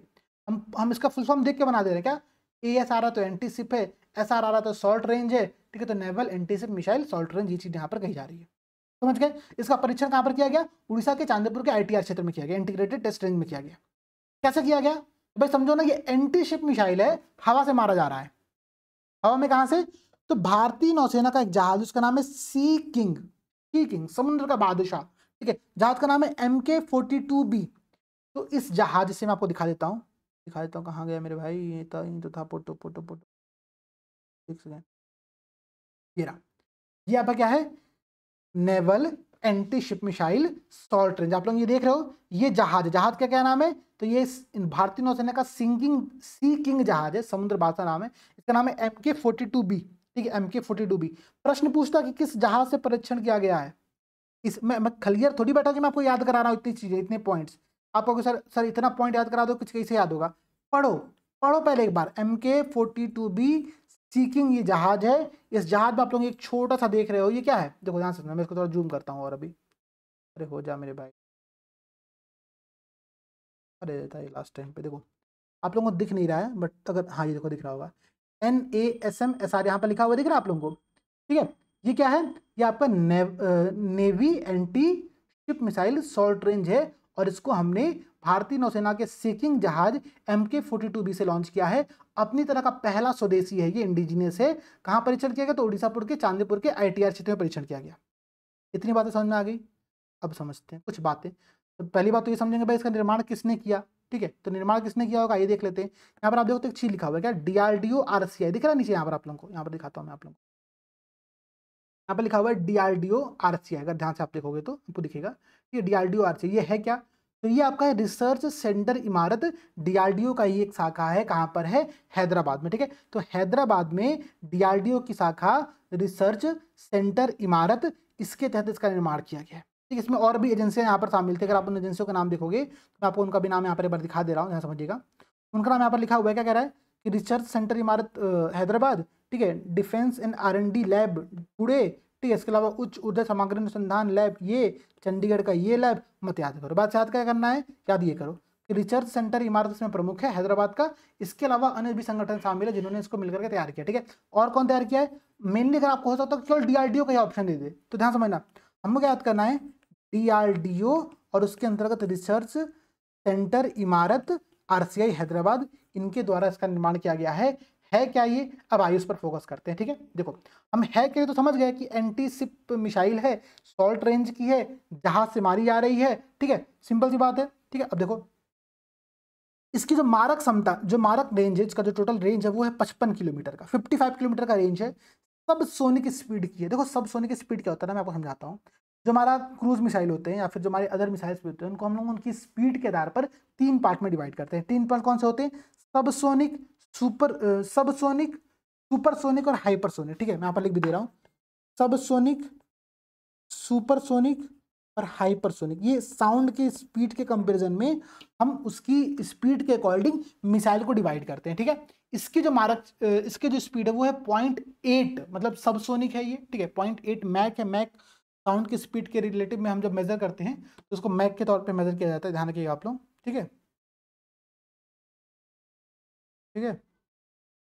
अच्छा अच्छा, देखिए एक एक मैं अभी जस्ट मेरे पास बहुत सारे लोग मैसेज भी कर रहे हैं, ठीक है। अच्छा मैसेज ये कर रहे हैं कि सर ये आप लोगों की PDF है 500 करंट अफेयर्स वाली, वो बहुत सारे ग्रुप में बहुत सारे चैनल्स पर लोग मतलब वो पोस्ट कर, देखिए जो भी लोग पोस्ट करें उनसे मेरा बस एक ही अनुरोध है, ठीक है भाई, टीम अगर किसी चीज़ के लिए मेहनत कर रही है, ठीक है, आपको जो करंट अफेयर्स की क्लास मिल रही है सब निःशुल्क क्लास मिल रही है, ठीक है, हमारा पूरा प्रयास है कि क्लास आपको, और मैं आपको गारंटी दे रहा हूँ हम लोग अपने पेड बैच में भी इतना एफर्ट कर नहीं पाते जितना हम एफर्ट करके यहाँ पर आपको पढ़ा रहे हैं, ये मतलब सच्चाई है। क्यों, क्योंकि हम एफर्ट करें कि आपको एक अच्छा कंटेंट जाए एग्जाम के लिए, लेकिन अगर आप हमारे हमारे हमारे एफर्ट की रिस्पेक्ट नहीं करोगे तो ये बहुत शर्म की बात है। एक मैं आप सबसे कह रहा हूँ, जिस भी ग्रुप में आप देख रहे हो उस ग्रुप को सबसे पहले तो आप लोग रिपोर्ट कर दीजिए और उस ग्रुप को लीव कर दीजिए, ये 2 काम आप लोगों से मेरा अनुरोध कर दीजिएगा, ठीक है। एक छोटा सा रिक्वेस्ट है, क्योंकि भाई 99 रुपए का है यार, आप लोग कहीं जाओगे चाय पीने कॉफी पीने आपको वहां पर वो चीजें मिल जाएंगी, ठीक है, खर्चा हो जाएगा 99 रुपये, कुछ नहीं है। और आपको जो पढ़ाई के आपके जीवन का सबसे महत्वपूर्ण चीज, आप उसके लिए ये सब काम कर रहे हो, ठीक है, ठीक है। बाकी चलिए मैं फिर से क्लास पर लौटता हूँ, मुझे मैसेज आ रहा था लगातार, मैं इसलिए आपको बताया, देखिए मैं आपको दिखा भी देता हूँ, बहुत सारे लोग ऐसे मैसेज कर रहे हैं कि सर ये देखिए चीज़ें वायरल हो रही हैं, थोड़ा सा आप लोग ध्यान रखिए उसका, बट ठीक है, फोकस करते हैं टॉपिक पर, ठीक है। टॉपिक हमारा क्या था, टॉपिक था naval anti ship missile salt range. अब देखिए इसमें 2 फीचर है, 2 फीचर आप लोगों को समझना है और याद करना है, क्योंकि मेरे भाई प्रश्न पूछेगा इन्हीं टॉपिक पर, ठीक है। उसको भी पता कि आप क्या पढ़ करके जा रहे हो, तो आप नहीं पढ़ करके जा रहे हो उससे प्रश्न बनाता है, जो अच्छे टॉपिक है। क्या पहली बात कि ये जो मिसाइल है, ठीक है, ये मिसाइल मैन इन लूप के अद्वितीय फीचर से, यूनिक फीचर से लैस है। अब ये क्या है, मैन इन लूप, नाम से कुछ लग रहा है कि यार एक लूप है, उस लूप में किसी व्यक्ति को रखा गया है, समझ में आ रहा है कुछ ऐसा कॉन्सेप्ट, सेम चीज है। देखो जनरली जब हम लोग मिसाइल को मारते हैं तो हम हमें टारगेट पहले से तय करते हैं और टारगेट पे छोड़ करके भेज देते हैं, जाओ भाई हो गया तुम्हारा काम खत्म, जाओ मारो और क्या आओ अब, ठीक है, मार दो, मतलब जो करना है जो करो वहां पर, ठीक है। मैन इन लूप का मतलब ये होता है कि उसको उसको दागने के पश्चात भी, ठीक है, उसके उस पूरे टाइम में जब तक वो अपने टारगेट पे नहीं पहुंचता है, कोई जो उसको ऑपरेटर रहता है वो इस लूप में रहता है और वो चाहे तो उस टारगेट को चेंज कर सकता है। इसको कहते हैं मैन इन लूप, मतलब एक ऑपरेटर है जो उस मिसाइल के पूरे उस साइकिल में लूप में बना हुआ है, और उड़ान के दौरान भी, ठीक है, लॉन्चिंग के बाद भी हम उसके टारगेट को रीचेंज कर सकते हैं, टारगेट को बदल सकते हैं। ये यूनिक फीचर इस मिसाइल में शामिल किया गया है, समझ गए। अच्छा इसके साथ एक और पॉइंट यहाँ पर कह रहा है कि बोलाल इसमें शामिल है। ये बोलाल क्या है? नाम तो बड़ा खतरनाक लग रहा है, बोलाल, ठीक है। अब देखो है क्या, bearing only lock in after launch, ठीक है, लॉक इन आफ्टर लॉन्च कह रहा है भाई, हम टारगेट को, ठीक है, ठीक है, ठीक है, टारगेट को हम आफ्टर लॉन्च के भी लॉक कर सकते हैं, पहली बात, ठीक है। दूसरी बात, बियरिंग ऑनली, मतलब लॉन्च के समय अगर हमारे पास जो टारगेट है उसका अगर डिस्क्रिप्शन प्रॉपर ना भी हो कि भाई कहाँ पर मारना है, क्या करना है, तो भी अपना पूरा फंक्शन करके आएगा। तो दो चीज ध्यान रखना है, NASMSR में, ठीक है, दो विशेष टेक्नोलॉजी का प्रयोग किया गया, एक मैन इन लूप का प्रयोग किया गया, दूसरा बुलाल का प्रयोग किया गया, ठीक है। ये दोनों बातें ध्यान रखोगे आप लोग, समझ गए, ठीक है, बेसिक बेसिक पॉइंट समझ गए क्या है। देखो भाई, इस मिसाइल में, ठीक है, इस मिसाइल में लगभग 100 किलोग्राम का वारहेड लगाया जा रहा है। नहीं पढ़ना, ये सब चीज़ हमको आवश्यकता नहीं है, ठीक है, बिल्कुल नहीं आवश्यकता, बिल्कुल नहीं आवश्यकता, ठीक है। बस इतने ही पॉइंट आप लोग को यहाँ पर देखना है इसके संदर्भ में, ठीक है। अब देखो भाई, अब हम लोग जो अगला चीज पढ़ने जा रहे हैं वो है 3 INS के बारे में, ठीक है, 3 INS के बारे में। ये 2 युद्धपोत और एक पनडुब्बी है, आइए देखते हैं कि वो है क्या, ठीक है, ध्यान समझिएगा, बहुत इंपॉर्टेंट है, ठीक है। तो मैं इसको समझाने का प्रयास करता हूँ आप लोगों को, चीजें आप लोगों को याद हो पाए यहाँ पर। पहले तो देखो, ये है आपका INS सूरत, INS सूरत, ठीक है। आप लोग देख रहे हो भाई, मतलब प्रधानमंत्री जी हैं यहाँ पर, रक्षा मंत्री जी हैं, ठीक है, ये लोग गए इनका उद्घाटन करने के लिए, ठीक है। तो दरअसल राजनाथ सिंह जी का बड़ा मतलब ये लंबे समय से विजन रहा है कि हम भारतीय रक्षा क्षेत्र को स्वदेशी तौर पर करें आगे, ठीक है, पूरा इंडिजीनियस फॉर्मेट में लेकर के आए, आत्मनिर्भर बनाए, उसके लिए प्रयास किए जा रहे हैं आप लोग। ऑपरेशन सिंदूर में भी इसकी भूमिका बड़ी अच्छी रही थी, ठीक है। अब समझते हैं क्या है ये। तो देखो, हुआ क्या, मैं बहुत डिटेल में समझाता हूँ क्या है चीजें। मुंबई में, ठीक है, मुंबई में 2 प्रमुख युद्धपोत, एक का नाम है INS सूरत, दूसरे का नाम है INS नीलगिरी, ठीक है। अच्छा, इनके अलावा एक पनडुब्बी, एक सबमरीन, इसका नाम है INS वागसीर, इनको शामिल किया गया। कहाँ पर? मुंबई में। किसने शामिल किया? प्रधानमंत्री नरेंद्र मोदी जी ने किया। कब किया? तो थल सेना दिवस के अवसर पर किया, ठीक है, थल सेना दिवस के अवसर पर इसको शामिल किया गया, ठीक है। क्या क्या है? INS सूरत, INS नीलगिरी, INS वागसीर, 3 अलग अलग टॉपिक हैं, ये एक टॉपिक नहीं है, ठीक है। ये ध्यान समझना, ये 3 अलग अलग टॉपिक हैं। और सबसे बड़ी बात है, रक्षा क्षेत्र में आत्मनिर्भरता का प्रतीक है, ये बात आप लोग ध्यान रखना, ठीक है। अब मैं इन तीनों टॉपिक पर आने से पहले आपको एक चीज याद कराता हूं। देखो, यहाँ पर लिखा हुआ है प्रोजेक्ट 15B, यहाँ पर लिखा हुआ है प्रोजेक्ट 17A, यहाँ पर लिखा हुआ है प्रोजेक्ट 75 और यहाँ पर लिखा हुआ है प्रोजेक्ट 1135.6, ठीक है। 4 प्रोजेक्ट आपको एक ही पेज में मिल गए। मैं चारों प्रोजेक्ट आपको टेबल फॉर्मेट में समझा देता हूँ, ठीक है। देखो, एफर्ट किया है मैंने, मैं आपको बहुत इजी वे में समझाऊंगा क्योंकि वही समझना बहुत जरूरी है, ठीक है। हमने क्या क्या देखा अभी? हमने देखा INS सूरत, INS नीलगिरी, INS वागसीर। अब मैं आपको दिखाता हूँ, देखो, INS सूरत दिख रहा है आप लोगों को, INS नीलगिरी दिख रहा है आप लोगों को, और INS वागसीर आप लोगों को दिख रहा है, ठीक है। अच्छा, इसके अलावा अगर आप यहाँ पर फोकस करोगे तो आपको यहाँ पर एक चीज और दिखेगी, INS तलवार, ठीक है, तलवार। मैंने आपको तलवार जिक्र किया था, तलवार, और INS तेग भी मैंने आपको जिक्र किया था, ठीक है, किया था ना, INS तलवार और INS तेग। देखो, ये सब अभी हमने आज की क्लास में पढ़ा हुआ है और ये इनको समझना बहुत ईजी है। हम लोग इस फॉर्मेट में कभी समझते नहीं, इसलिए हमको चीजें याद नहीं होती है। मैं वो काम आपके लिए ईजी बना रहा हूँ, ध्यान समझना। ये मैं फोटो डाल भी दूंगा मेन चैनल पे अपने टेलीग्राम के, आप लोग ज्वाइन करके उसको वहां से डाउनलोड कर सकते हो। ध्यान दीजिएगा है क्या ये प्रोजेक्ट 15B, ठीक है।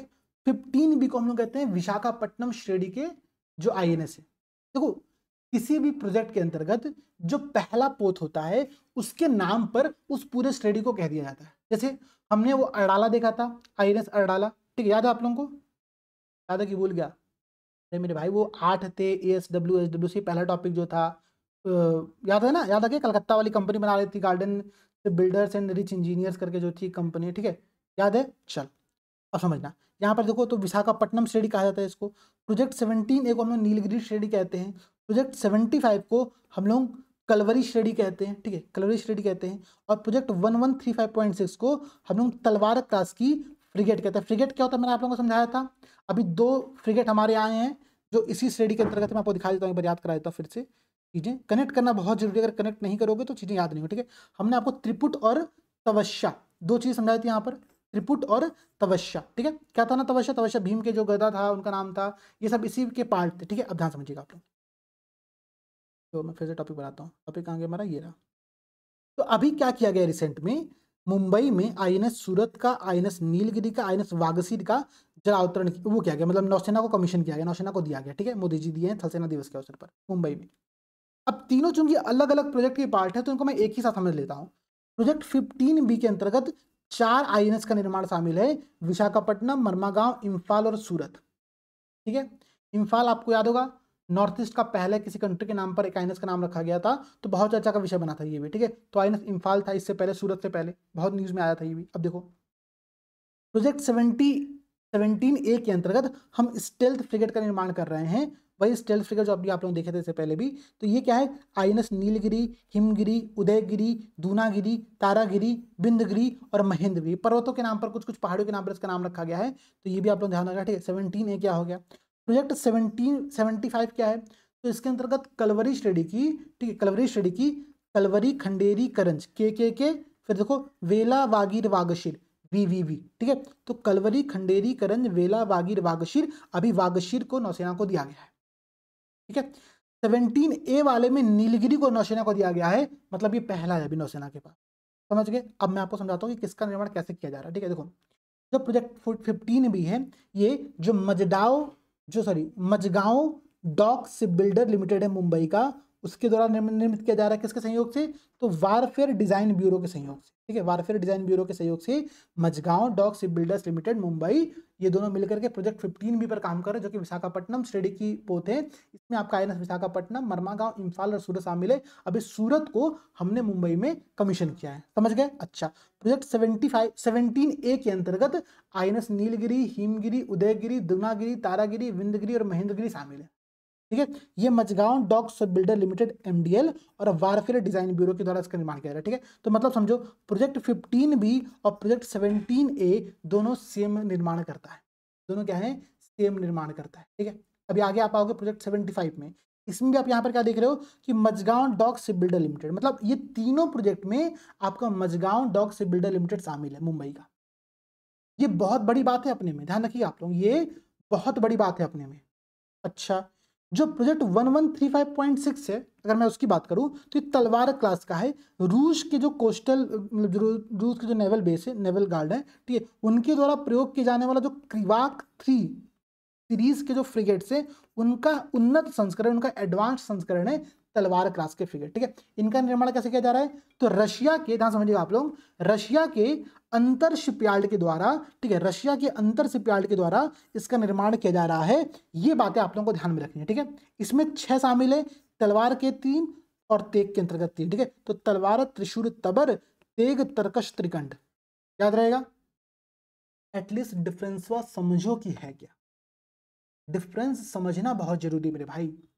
हम लोग डिफरेंस ही नहीं समझ। देखो प्रोजेक्ट 15B और प्रोजेक्ट 17A, ये दोनों क्या है, जो advance steel guided missile destroyer पोत है, वो है ये, ठीक है। ध्यान समझिएगा आप लोग। जो आपका 17 है वो स्टील्थ फ्रिगेट है, ठीक है। ये रडार से बचने में बहुत सहायता करता है स्टील टेक्नोलॉजी, तो उसका हमें प्रयोग किया जाता है। प्रोजेक्ट 75 में क्या है कि स्कॉर्पियन श्रेणी के डीजल इलेक्ट्रिक पनडुब्बियों का निर्माण यहाँ पर किया जा रहा है, ठीक है। डीजल इलेक्ट्रिक पनडुब्बियों का निर्माण यहाँ पर किया जा रहा है, ठीक है। तो ये चारों प्रोजेक्ट जो थे आपके, वो आपको यहाँ पर समझ में आ गया, ठीक है। क्लियर हो गया कॉन्सेप्ट, कुछ बताने की यहाँ पर आवश्यकता नहीं कि अब ये प्रोजेक्ट 15B क्या है, प्रोजेक्ट 17A क्या है, ठीक है। सब समझ में आ गया, एक ही बार मैंने सबको समझा दिया है।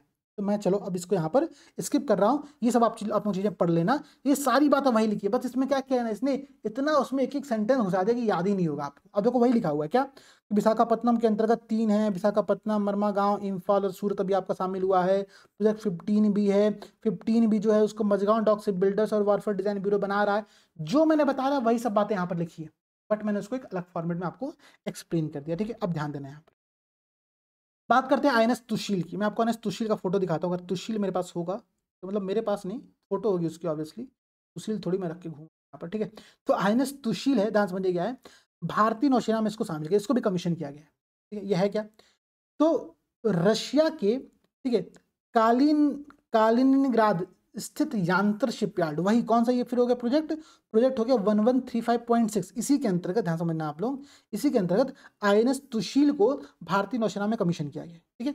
अब चूंकि क्या है भाई, ये स्टेल्थ टेक्नोलॉजी क्या होती है कि रडार की पहुंच से बच निकलने में सक्षम, ठीक है। स्टेल्थ फ्रिगेट हम लोग देख रहे थे ना, तो ये स्टेल्थ टेक्नोलॉजी पर बेस्ड है, ठीक है। ये क्या है, इसमें गाइडेड मिसाइल लगाई गई हैं, ठीक है। ये जो फ्रिगेट है इसका नाम है तुशील का मतलब क्या होता है, प्रोटेक्टर शिल्ड, रक्षा कवच इसको कहा जाता है। ये बात आप लोग ध्यान रखना, इसको कहा था रक्षा कवच, इसका जो बैज है उसका मतलब है अभेद्य कवचम, मतलब आप भेद नहीं कर सकते, ऐसा कवच है ये, ऐसा प्रोटेक्टर हमारा ये भारत का।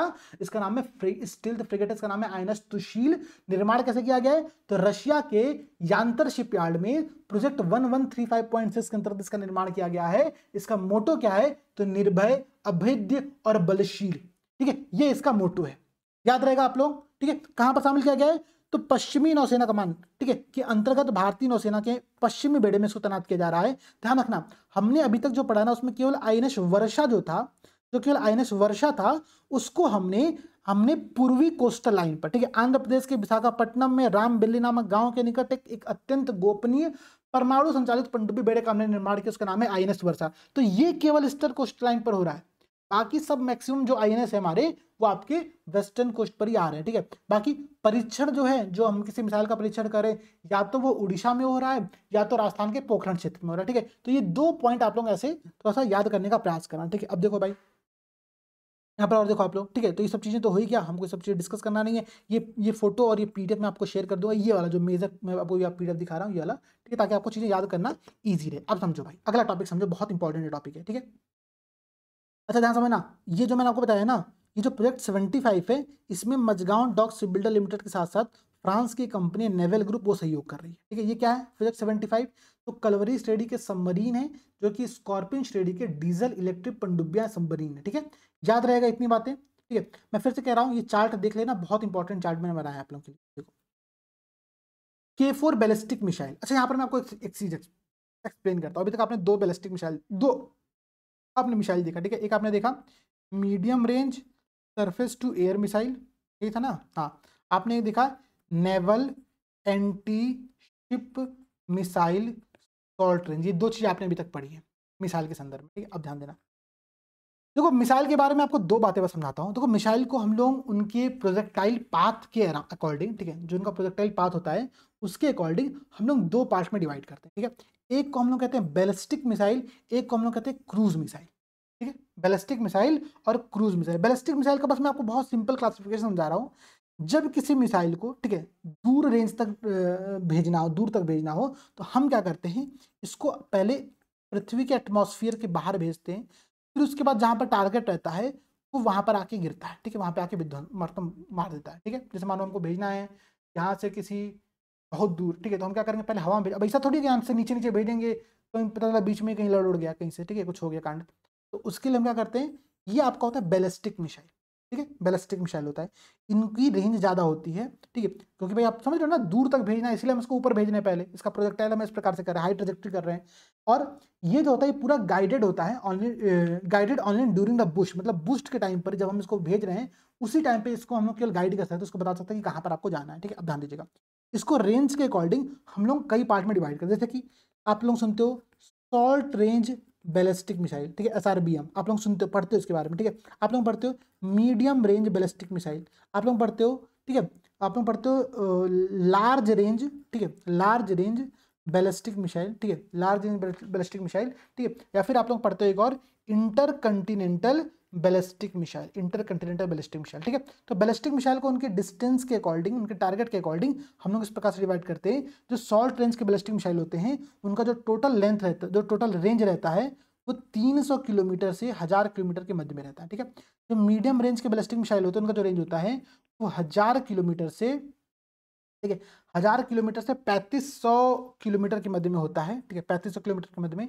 जो लार्ज रेंज के होते हैं वो 3500 से 5500 के मध्य में होते हैं। और जो इंटरकंटिनेंटल, जो अंतर महाद्वीपीय बैलिस्टिक मिसाइल होते हैं वो आपके 5500 किलोमीटर से 5500 किलोमीटर से ज़्यादा रेंज के होते हैं, ज़्यादा रेंज के होते हैं। इतनी बातें समझ गए आप लोग।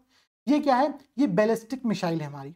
ठीक है, हमारी बैलिस्टिक मिसाइल है, इनको प्रोजेक्टाइल पाथ के अकॉर्डिंग हम इस प्रकार से डिवाइड करें कि हमने पहले इसको पृथ्वी के एटमॉस्फेयर से बाहर किया, जा रहा है जा रहा है जा रहा है, फिर जाके कहीं पे अपना लक्ष्य मार करके आ रहा है। ठीक है, क्रूज मिसाइल क्या होते हैं, आप लोगों ने मूवी में देखा होगा, आयरन मैन की मूवी में देखा होगा। क्या था कि एक ऐसे मिसाइल मारा गया था, जो वो स्टार्क बिल्डिंग थी ना, अगर आप लोगों ने आयरन मैन मूवी देखी होगी तो, नहीं तो मैं समझाता हूँ, समझिए, ये आपका अर्थ का वो है। ठीक है, तो हम इससे सटे सटे, ठीक है, इससे सटे सटे इन द सेंस ये जो आपका टोटल हाइट होती है, ठीक है, वो आपका बहुत लो एल्टीट्यूड का होता है, बहुत ज़्यादा एल्टीट्यूड का नहीं होता है। इसमें आपका आता है मेनली ब्रह्मोस सोमोस यहाँ पर आपके शामिल हो जाते हैं, जबकि आपके बैलिस्टिक में आपके अग्नि आ गए, पृथ्वी आ गए, ठीक है, वो यहाँ बैलिस्टिक में शामिल होते हैं। क्रूज में आपका ब्रह्मोस शामिल होता है। इसका एल्टीट्यूड जो मतलब एल्टीट्यूड होता है वो बहुत कम होता है। ये प्रॉपर गाइडेड होता है पूरे पाथ में, और जहाँ भी इसको जाना होता है वहाँ पर हम लोग भेजते हैं, ठीक है। ये अर्थ के इन्वायरमेंट में ही जाता जाता जाता है, जहाँ पर टारगेट है मानो, उस टारगेट को जाकर के ध्वंस कर देता है, ठीक है। बात समझ गए आप लोग। क्रूज मिसाइल क्या होती है, बैलिस्टिक मिसाइल क्या होती है। क्रूज मिसाइल को उसके स्पीड के अकॉर्डिंग हम लोग वही सबसोनिक, सुपरसोनिक और हाइपरसोनिक में डिवाइड करते हैं, ठीक है। सबसोनिक मतलब 0.8 मैक के अराउंड पॉइंट, फिर आपका जो सुपरसोनिक होता है वो 2 से 3 मैक में चलता है, जो हाइपरसोनिक होता है वो 5 मैक से ज़्यादा में चलता है। ये इन मिसाइल की स्पीड होती है क्रूज मिसाइल के संदर्भ में, ठीक है। इतनी बातें आप लोग समझ गए। आगे बढ़ा जाए, ठीक है, आगे बढ़ा जाए। अब देखो, ये मैंने इसलिए बताया क्योंकि यहाँ पर आप लोग एक टर्म देख रहे हो बैलिस्टिक मिसाइल का। तो बैलिस्टिक मिसाइल क्या हो गया, समझ गए आप लोग ना। बैलिस्टिक मिसाइल को कैसे भेजा जाएगा, इस प्रकार से भेजा जाएगा, ठीक है। एक हाइट से जाएगा, फिर अपना जाकर के जहाँ मारना है वो मार करके आएगा। अब देखो क्या है ये। तो अभी अभी जो हमारा, ठीक है, जो ये K4 है, ये न्यूक्लियर कैपेबल बैलिस्टिक मिसाइल है। क्या है ये न्यूक्लियर कैपेबल बैलिस्टिक मिसाइल। ध्यान समझना, बहुत इंपॉर्टेंट पॉइंट समझा रहा हूँ आपका। ये न्यूक्लियर कैपेबल बैलिस्टिक मिसाइल है। इसको हम K4 मतलब किलर 4 है। देखो इसको जब प्रक्षेपित भी, जब इसको मारा भी जा रहा है तो कैसे मारा जा रहा है, कैसे भेजा गया, ठीक है। अभी जा रहा है, जा रहा है, जा रहा है, जा रहा है, फिर आकर के अपने टारगेट पर, मतलब ये टारगेट नहीं होगा ऑब्वियसली, तो अपनी देश की है, ठीक है। हाँ भी टारगेट होगा, वहां पर जाकर के ये गिरेगा। बात समझ के मिली आप लोग। तो ये बैलिस्टिक मिसाइल है, इसका नाम है K4। प्रश्न पूछेगा K4 क्या है, बैलिस्टिक मिसाइल, क्रूज मिसाइल, ठीक है, या फिर ये आपका एक स्टील्थ फ्रिगेट है, या फिर आपका एक गाइडेड बम है, क्या है। तो समझ गए आप लोग, एक बैलिस्टिक मिसाइल है, ठीक है, न्यूक्लियर कैपेबल बैलिस्टिक मिसाइल है, ठीक है, न्यूक्लियर कैपेबल बैलिस्टिक मिसाइल है। इसको अभी हाल ही में INS अरिघात से, ठीक है, INS अरिघात क्या है, तो हमारे न्यूक्लियर सबमरीन, देखो भारत के पास अभी 2 न्यूक्लियर सबमरीन है, ठीक है। पहले जो था उसका नाम था INS अरिहंत, आपने नाम सुना होगा। इसी के अंतर्गत हमारा जो दूसरा न्यूक्लियर सबमरीन है उसका नाम है क्या, INS अरिघात, INS अरिघात। इसके बाद हम INS अरिदमन पर काम कर रहे हैं, ठीक है, INS अरिदमन पर काम कर रहे हैं, ठीक है। INS जो हमारा अरिहंत था उस पर हमने K15 बैलिस्टिक मिसाइल लगाया था। ध्यान समझिएगा आप लोग, मैं बहुत बहुत प्यार से आपको समझा रहा हूँ। INS अरिहंत पर हमने K15 बैलिस्टिक मिसाइल को लगाया था। इसकी जो रेंज है वो रेंज है लगभग 750 किलोमीटर के अराउंड, ठीक है। देखो लंबी रेंज है। मैंने क्या कहा था कि बैलिस्टिक मिसाइल की जो रेंज होगी, जो सबसे छोटा वाला मतलब शॉर्ट रेंज बैलिस्टिक मिसाइल होगा वो 300 से 1000 किलोमीटर के मध्य में होगा, समझाया था ना। फिर मैंने क्या कहा था कि भाई जो मीडियम रेंज बैलिस्टिक मिसाइल होगा उसकी रेंज 1000 से 3500 किलोमीटर के मध्य में होगी। तो देखो जो K15 है, ठीक है, जिसकी रेंज 750 किलोमीटर है, उसको हमने INS अरिहंत पर, मतलब भारत के पहले न्यूक्लियर सबमरीन पर लगाया था। भारत का जो दूसरा न्यूक्लियर सबमरीन है INS, क्या नाम उसका, भुला गया मैं नाम, एक मिनट क्या था, कहाँ गया भाई, INS अरिघात, ठीक है। INS अरिघात पर हमने K4 मिसाइल को लगाया, ठीक है। K4 की कितने डिस्टेंस है, इसकी डिस्टेंस है रेंज 3000 किलोमीटर, ठीक है। तो ये आपका मीडियम रेंज बैलिस्टिक मिसाइल में आ गया। ध्यान समझना आप लोग। तो K4 क्या है, K15 क्या है, K4 को कहाँ पर लगाया, K15 को कहाँ पर लगाया जा रहा है, ये सारी बातें, बेसिक बातें आपको पता होनी चाहिए, ठीक है। समझ गए मेरी बात, एक मिनट, ठीक है। देखो दो बातें समझ में आ गई ना आप लोगों को कि K4 क्या है। मैं मतलब मुझे लग रहा है कि एकदम अच्छे से आप लोगों को चीज़ समझ में आ रही होंगी, ऐसा मैं उम्मीद कर रहा हूँ। बाकी देखो यार क्या होता है ना, क्लास बनाते समय, चूंकि ये वन वे कम्युनिकेशन वाली क्लास होती है, मैं केवल बोल रहा हूँ, आप को बस सुन रहे हो, तो समझ में नहीं आता कि मैं कितना आपको इफेक्टिवली अपने पॉइंट को कन्वे कर पा रहा हूँ, कितना आपको डिलीवर कर पा रहा हूँ कंटेंट को। इसके लिए कमेंट सेक्शन अब बहुत जरूरी होता है। कमेंट सेक्शन में आप लोग इन्फॉर्म करो कि चीज़ें समझ में आ रही है कि नहीं समझ में आ रही है, ठीक है। अब देखो जो K4 बैलिस्टिक मिसाइल है, इसकी रेंज 3500 किलोमीटर की, मैंने आपको यहाँ पर 3000 बताया, 3000 नहीं, इसकी रेंज 3500 किलोमीटर की है, ठीक है। तो समझ गए, K4 की रेंज K15 से ज्यादा है। K4 को INS अरिघात पर लगाया गया है, ठीक है। जो INS अरिहंत था, जो हमारा पहला न्यूक्लियर सबमरीन था, वहां पर K15 लगाया गया था। ये दो बातें आप लोग समझ गए बेसिक, ठीक है। अब देखो भाई, और देखो, अच्छा ये और भी एक पॉइंट समझना, ये पहला अवसर है जब पनडुब्बी से प्रक्षेपित की जाने वाली बैलिस्टिक मिसाइल, ठीक है, submarine launched vehicle, submarine launched ballistic missile का परीक्षण किसी पनडुब्बी से किया गया। देखो जो बैलिस्टिक मिसाइल होती है ना, वो कहाँ से प्रक्षेपित की जा रही है उसके अकॉर्डिंग भी उनको हम लोग कई सारे कैटेगरी में डिवाइड करते हैं, ठीक है। तो ये सबमरीन लॉन्च्ड बैलिस्टिक मिसाइल है, प्रश्न पूछेगा K4 क्या है, तो K4 एक सबमरीन लॉन्च्ड मतलब पनडुब्बी से दागी जाने वाली बैलिस्टिक मिसाइल है, जिसकी जो रेंज है वो 3500 किलोमीटर है। आईएनएस अरिहंत इसका परीक्षण किया गया। ठीक है, अब समझना, इसके साथ ही भारत उन चुनिंदा देशों में शामिल हो गया जो भूमि, वायु और जल तीनों माध्यम से परमाणु मिसाइल को दागने वाला क्षमता से लैस है।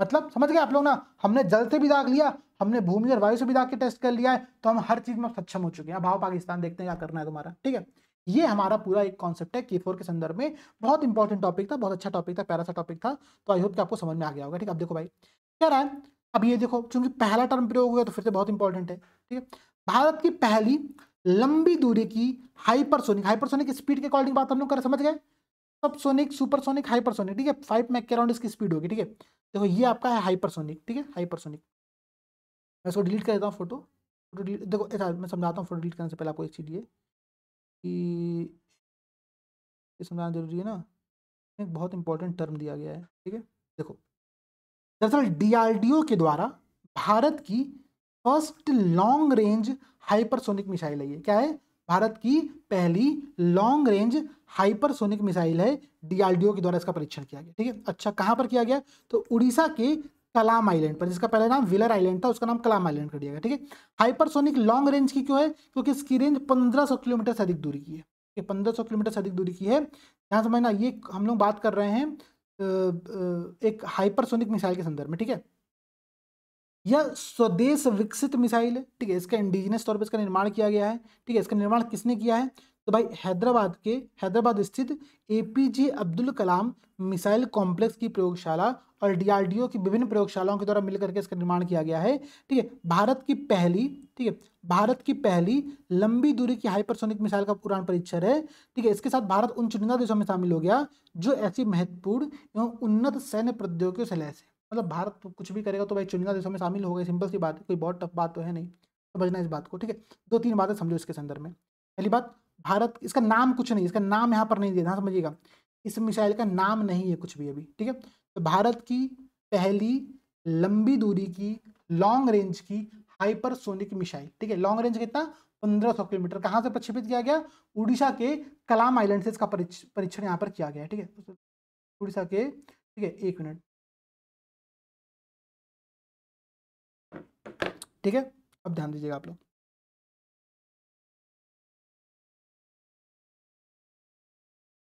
कहाँ पर था, हाँ ठीक है, अब देखो हाइपरसोनिक मिसाइल होती क्या है, तो यहाँ पर लिखा भी है कि वही मैं आपको समझा देता हूँ, ऑलरेडी समझा चुका हूँ कि ध्वनि की गति से 5 गुना अधिक, मतलब मैक 5 की गति से चलने वाले हम मिसाइल को हम लोग हाइपरसोनिक मिसाइल कहते हैं। ठीक है, ये क्या होता है ना कि ये उड़ान के दौरान एक मैन्यूवर, मतलब अपनी दिशा को चेंज कर सकता है। ठीक है, मानो जा रहा है ऐसे ऐसे तो ऐसे चेंज कर लेगा। ठीक है, ये इसकी क्षमता है, मतलब इस क्षमता से इसको लेस किया गया है। ये हाइपरसोनिक मिसाइल है। ठीक है, ध्यान रखना, और इसका पता लगा करके इसको इंटरसेप्ट कर पाना बहुत टफ वर्क है। देखो भारत अपनी मिसाइलें डेवलप कर रहा है, तो इसका मतलब ये नहीं कि विरोधी देश कुछ नहीं कर रहा, विरोधी देश कुछ ना कुछ कर ही रहा है, भीख मांग रहा है चाइना से, अमेरिका से। भीख मांगना भी तो एक कला है ना, एक आर्ट है। ठीक है, तो वो अपने पास भी बहुत सारी मिसाइल को काउंटर करने के हथियार लेकर के आ रहा है। ठीक है, तो अब बात ये है कि भाई भारत के मिसाइल कितने अच्छे हैं। तो जो हमारा ये मिसाइल है, ये पहली बात तो ये मैन्यूवर कर सकता है, अपनी दिशा को चेंज कर सकता है, और इसको इंटरसेप्ट कर पाना बहुत मुश्किल है।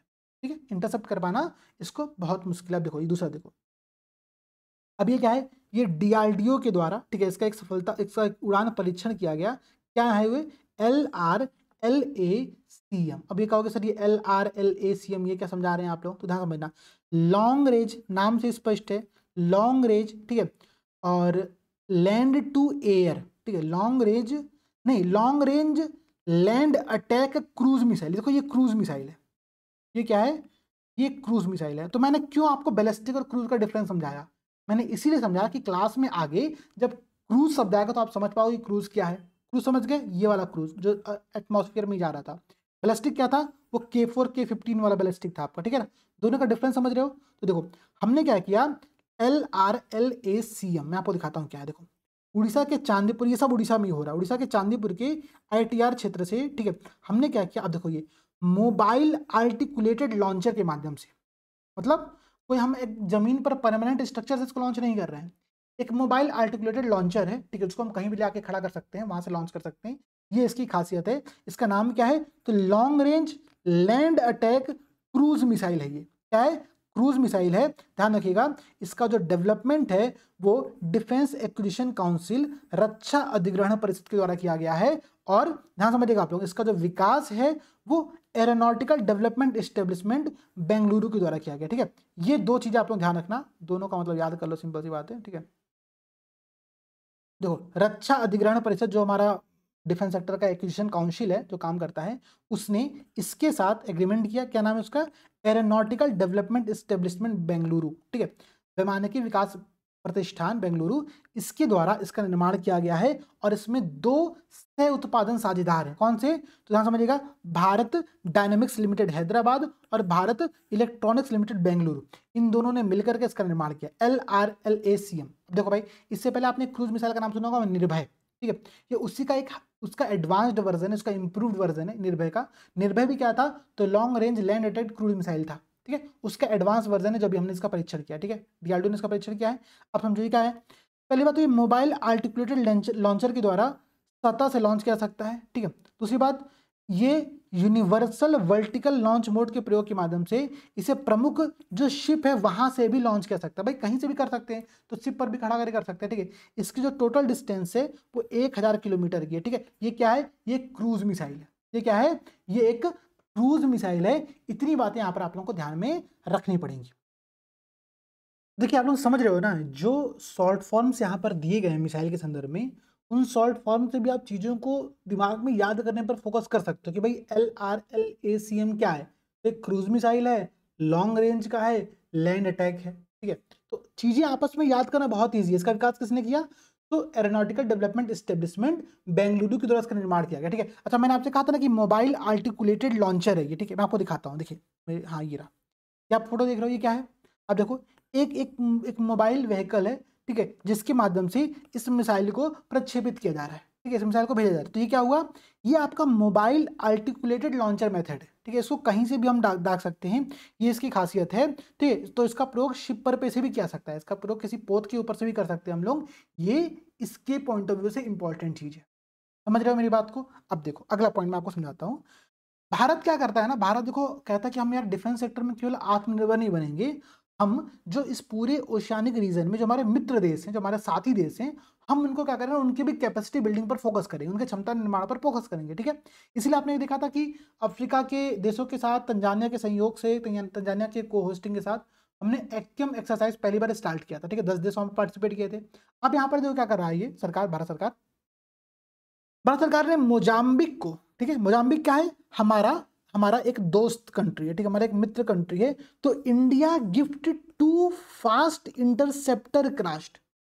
ठीक है, क्या है, 2 बहुत तीव्र गति से चलने वाले जो इंटरसेप्टर पोत है, फास्ट इंटरसेप्टर क्राफ्ट, ये मोजाम्बिक को गिफ्ट किया है। कितना गिफ्ट किया गया है, 2 गिफ्ट किया गया है। ठीक है, क्यों गिफ्ट किया गया है, क्योंकि इंडियन ओशियन रीजन में जो मैरीटाइम सिक्योरिटी है उसको हम बूस्ट कर सके, अपने मित्र देशों का हम सहयोग कर सके। कैसे भेजा गया इसको, इन दोनों पोत को भेजा कैसे गया, आप देख रहे हो ना, ये इन दोनों पोत को एक जहाज, एक INS, एक शिप के ऊपर रखा गया है। ठीक है, देखो ध्यान समझो, ये आप लोग पानी देख रहे हो, इधर भी इस साइड भी पानी है, ये किसी शिप के ऊपर इनको रखा गया है। ये जो दोनों फास्ट इंटरसेप्टर क्राफ्ट है, इनको हमने INS घड़ियाल के माध्यम से मोजाम्बिक भेजा। कहाँ भेजा है, INS घड़ियाल के माध्यम से मोजाम्बिक भेजा। ठीक है, तो प्रश्न पूछेगा, हाल ही में भारत ने किस देश को 2 फास्ट इंटरसेप्टर क्राफ्ट भेंट किया, तो किसको किया, गिफ्ट दिया हमने, मतलब समझ रहे हो, हम लोग बेचे नहीं, हम लोग हमने गिफ्ट दिया है, भेंट स्वरूप प्रदान किया है। और ये किया हमने मोजाम्बिक को। क्यों किया, कि मोजाम्बिक में देखो समुद्र, एक तो पहले वहां पर उस पूरे एरिया में समुद्री आतंकवाद बहुत ज्यादा है। ठीक है, और दूसरी बात, काबो डेलगाडो, ये जो वहां का रीजन है इस मोजाम्बिक का, वहां पर बहुत लंबे समय से विद्रोह चल रहा था, तो उसको दबाने के लिए मोजाम्बिक सरकार को ये सहयोग प्रदान किया गया है भारत के द्वारा। ठीक है, इससे पूर्व 2019 में 2 बड़े इंटरसेप्टर पोत और जनवरी 2022 में 2 फास्ट इंटरसेप्टर पोत मोजाम्बिक को उपहार स्वरूप दिए गए। ठीक है, मतलब पहली बार ऐसा नहीं हुआ, भारत ने इससे पहले भी सब काम किया हुआ है कई बार। ठीक है, तो ध्यान समझना, मोजाम्बिक को हमने 2 फास्ट इंटरसेप्टर क्राफ्ट अभी भेजे हैं, INS घड़ियाल लेकर के गया था। ये भी एक बहुत इंपॉर्टेंट पॉइंट है। उद्देश्य तो भाई हम मैरीटाइम सिक्योरिटी को बूस्ट करना, ये हमारा उद्देश्य है। ये वाटर जेट चालित, ठीक है, वाटर जेट से चलने वाला एक फास्ट इंटरसेप्टर पोस्ट क्राफ्ट है, जिसको हम यहाँ पर भेज रहे हैं। ठीक है, इतनी बातें समझ गए। अब देखो मैं आपको दिखा भी देता हूँ, ये तो आपने देख ही लिया था, ठीक है। अच्छा चलो, अगला टॉपिक आप लोगों को यहाँ पर दिया गया है वी शोराड। अच्छा यार, वी शोराड आपने इससे पहले भी पढ़ा होगा, मैं जानता हूँ, मैं श्योर हूँ, ठीक है, मैंने ही पढ़ाया था आप लोगों को। वी शोराड है क्या, मैं पर समझाता हूँ, देखो समझो, इसका फुल फॉर्म समझने का प्रयास करो, ठीक है। V for very short range air defence system, ठीक है, ये है वी शोराड, ठीक है। क्या है, मैं आपको दिखाता हूँ, कहीं लिखा भी होगा तो, very short range air defence system, बहुत कम दूरी का वायु रक्षा प्रणाली है ना। वायु रक्षा प्रणाली मतलब क्या है, एंटी मिसाइल सिस्टम है। ये कोई मिसाइल आ रहा होगा तो उसको मार के गिराएंगे आकाश की तरह से, S-400 की तरह से, ये वी शोराड है, लेकिन बहुत कम रेंज का है, ठीक है, बहुत कम दूरी का है, ठीक है। अच्छी बात क्या है कि ये मानव के द्वारा वहनीय है, मतलब पीठू पटांग करके चल दिए, ले आओ वी शोराड मारते हैं कहीं पर, ठीक है। दिवाली में घर घर, आप लोग घर घर में खेलते हो ना सब, वो रॉकेट चलाते हो, ठीक है, ये वही है, ठीक है।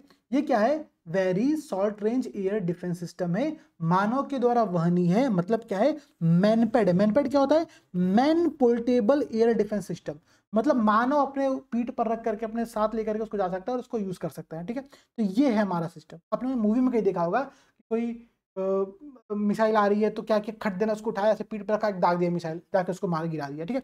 ये वही चीज मैं आपको दिखाता हूँ, इसका फोटो भी देखिए, ये वही चीज है, ये देखिए, ये आपको दिख रहे होंगे हमारे सैनिक, ठीक है। और इन्होंने इसको अपने पास रख करके, इसके माध्यम से कुछ फास्ट मूविंग ऑब्जेक्ट था, ठीक है भाई, चूंकि हमको ये एयर डिफेंस सिस्टम है ना, तो हवा से कोई चीज आ रही होगी उसको मारे गिराना है, तो ये मूविंग ऑब्जेक्ट थी जिसको इसके द्वारा मार करके गिराया गया, ठीक है। आप देखो, समस्या बस ये है कि इस मैगजीन में जो कंटेंट है, वो कंटेंट मुझे थोड़ा सा ओल्ड लगा। देखो इसमें क्या लिखा हुआ है मैगजीन में कुछ गलतियां मुझे लगी।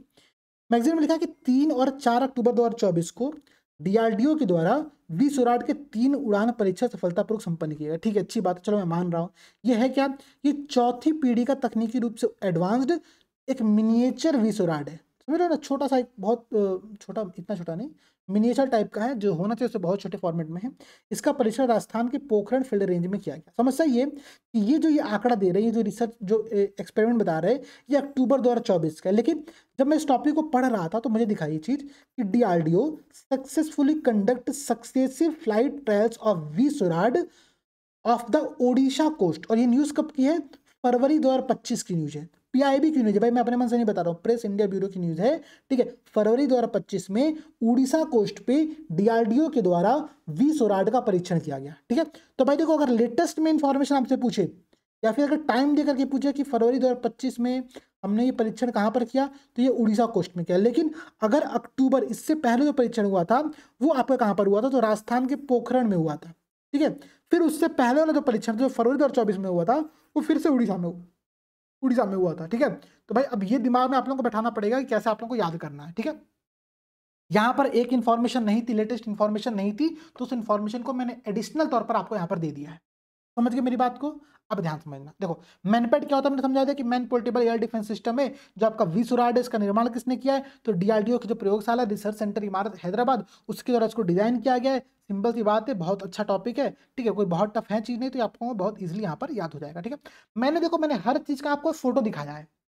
फोटो दिखाने से क्या होता है ना, जब हम चीजों को विजुअली देखते हैं तो हम चीजों को, कंटेंट को रिटेन कर पाते हैं। अब केवल केवल डाटा आप दे दोगे तो याद नहीं हो पाएंगी, इसीलिए मैं आपको हर चीज दिखा रहा हूँ। ये है हमारा जोरावर। अब कहोगे जोरावर सर क्या है, सर जोरावर भारत का लाइट वेटेड टैंक है, ठीक है, बहुत खतरनाक टैंक है, मतलब इसका जो टोटल वेट है वो 25 टन के अराउंड का ही है, ठीक है, 25 टन के अराउंड का ही है। और पहला ऐसा टैंक है जिसको 2 वर्ष से कम के समय में तैयार किया गया। अच्छी बात क्या है, क्योंकि बहुत हल्के वजनी का है, तो इसको वायु मार्ग से भी ट्रांसपोर्ट कर सकते हैं। मानो पहाड़ी एरिया पे कुछ हमको एक्शन लेना है, जोरावर को उठाए किसी फ्लाइट उससे, हेलीकॉप्टर से जाके वहां पे ड्रॉप कर दिया, छोड़ दिया वहां पे, ठीक है। आप समझो वहां पे अपना काम कर रहा है, पहाड़ी क्षेत्रों में भी काम कर पाएगा, हल्के वजन का तो बहुत लोड नहीं रहेगा, ठीक है। प्लस एम्फीबियस ऑपरेशन, मतलब उभयचर संचालन में इसकी भूमिका है, ठीक है। ये सबसे अच्छी बात है, उभयचर संचालन इसका किया सकता है, ठीक है। तो ये बात ध्यान रखना आप लोग, ठीक है। इसका आप समझो भाई, इसका निर्माण किसने किया, तो इसका निर्माण किया है combat vehicle research and development establishment, DRDO की एक शाखा है ये, और एलएनटी, इन दोनों ने मिलकर के, ठीक है, इन दोनों ने मिलकर के इसका निर्माण किया है। इसका जो एक्सपेरिमेंट किया गया, ठीक है, वो कहां पर किया गया, तो राजस्थान के महाजन फील्ड फायरिंग रेंज में इसका एक्सपेरिमेंट किया गया है। ध्यान ये रखना कि इसका नाम जोरावर इसलिए पड़ा। देखो प्रश्न क्या पूछेगा, हाल ही में चर्चा मेरा जोरावर क्या है, एक स्टेल्थ फ्रिगेट, एक आईएनएस, एक मिसाइल, एक आपका ड्रोन डिफेंस सिस्टम, एक आपका लाइट वेटेड टैंक। तो क्या है ये, लाइट वेटेड टैंक है। ध्यान रखना, जोरावर नाम इसलिए पड़ा कि डोगरा जनरल जोरावर सिंह के नाम पर इनका नाम रखा गया है। 19वीं सेंचुरी में लद्दाख और पश्चिमी तिब्बत क्षेत्र में चाइना की सेना के अगेंस्ट इन्होंने बहुत सारे सैन्य अभियान को संचालित किया था। ठीक है, तो उनके नाम पर डोगरा जनरल जोरावर सिंह के नाम पर इसका नाम रखा गया है जोरावर। लाइट वेटेड टैंक, आप जो टैंक देख रहे होंगे यही टैंक हमारा है। इसका निर्माण किसने किया है? तो आपका ये combat vehicle research and development establishment और ये और एलएनटी, यहाँ पर आप देख भी रहे हो ना, एलएनटी का ये लोगो आप लोगों को लगा हुआ है। ठीक है, इन दोनों ने मिलकर के इसका निर्माण यहाँ पर किया है। समझ गए आप लोग मेरी बात को? ठीक है, समझ गए? अब देखो मैं आपको कुछ बातें और समझाता हूँ यहाँ पर। अभी अगला टॉपिक यहाँ पर आपसे कह रहा है दोस्तों मेरे, ठीक है, बहुत अच्छा टॉपिक है ये भी। ये कह रहा है कि VLSRSAM। आप कहोगे सर ये क्या है? तो VLOT हमने एक पढ़ा था, याद होगा आप लोगों को, वर्टिकल लैंडिंग एंड क्या था यार, VTOL था, vertical take off and landing था वो। ठीक है, वो VTOL याद आ रहा है कि भूल गया? तो सर सब हम तो भूल ही गए थे, 1 घंटा पहले आप पढ़ाए थे। अरे रुद्रास्त्र की बात कर रहा हूं मैं, रुद्रास्त्र जो हमारा ड्रोन था, यूएवी था, VTOL ड्रोन था, यूएवी था। याद है आप लोगों को? याद आया? मैं उससे कनेक्ट करने का प्रयास कर रहा था, बट कनेक्ट हो गया, छोड़ ध्यान दो। ये क्या है? ये VLSRSAM। VL मतलब वर्टिकल, देखो मैं दिखाता हूँ फुल फॉर्म कहाँ पे लिखा हुआ है इसका। कह रहा है vertical launch short range surface to air missile. ठीक है, अब सब कुछ इसमें क्लियर हो गया। सरफेस टू एयर है, हवा में मार रहा है। वर्टिकल लॉन्च हो रहा मतलब सीधे जा रहा है ऐसे। ठीक है, शॉर्ट रेंज का है। पॉइंट सारा क्लियर हो गया? कुछ इसमें समझाना है? नहीं, देखो है क्या, बस मतलब समझ लो। ठीक है, तो इसका कुछ परीक्षण किया गया। परीक्षण कहाँ पर किया गया? तो उड़ीसा के चांदीपुर में किया गया, वही इंटीग्रेटेड टेस्ट रेंज में किया गया होगा परीक्षण। ठीक है, अब यह है क्या? यह लैंड बेस्ड वर्टिकल लॉन्चर से इसका परीक्षण किया गया। ठीक है, इसने कम ऊंचाई पर तेज गति से उड़ रहे एक हवाई लक्ष्य को निशाना बनाया। ठीक है, हवाई लक्ष्य को निशाना बनाया। ठीक है, बात समझ गए इसकी बात? अब देखो कह रहा है कि इंटरसेप्ट करने के लिए इसकी भूमिका है, बस यहाँ पर कुछ और दिया ही नहीं। मैं आपको दिखा देता हूँ अगर फोटो का मेरे पास इसका भी। ठीक है, ठीक है, अब देखो यहाँ पर भी एक इन्फॉर्मेशन मिसिंग है, मैं आपको दिखाता हूँ। ये जो इसमें करंट इन्होंने अपडेट किया हुआ है, इनका करंट अपडेट है ये 2024 का, 12 सितंबर 2024 का। ठीक है, बट देखिए मेरे पास जो अभी डाटा मैं देख रहा था इस टॉपिक को ऑनलाइन, क्या लिखा है? DRDO and Indian Navy successfully flight test indigenously स्वदेशी developed vertically launched short range surface to air missile. यही तो है ये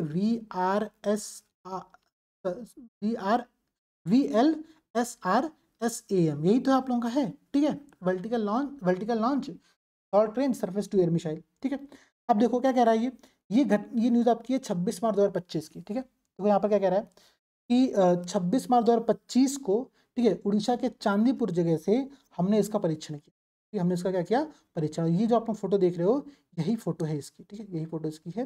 आप समझो यहाँ पर क्या लिखा हुआ है कि वर्टिकली लॉन्च है, तो हमने इसको देखो वर्टिकली लॉन्च किया हुआ है, यहाँ से वर्टिकली हमने यहाँ से लॉन्च किया हुआ है। ठीक है, शॉर्ट रेंज का है, सरफेस टू एयर मिसाइल है, हवा में किसी उड़ते निशाने पर इसने अपना निशाना लगाया था। यही बात यहाँ पर आप लोगों को ध्यान रखनी है। करंट अपडेट इसमें भी थोड़ा सा पुराना है, तो बस इसको एक बार ध्यान रखना आप। ठीक है, एग्जाम में प्रश्न आए तो ऐसा ना कंफ्यूज कर जाना। ठीक है, अब देखो अगला टॉपिक, आपका अगला टॉपिक है मालपे और मुल्की के संदर्भ में। ठीक है, अब ये मालपे और मुल्की क्या है? मालपे मुल्की की फोटो नहीं है क्या मेरे पास?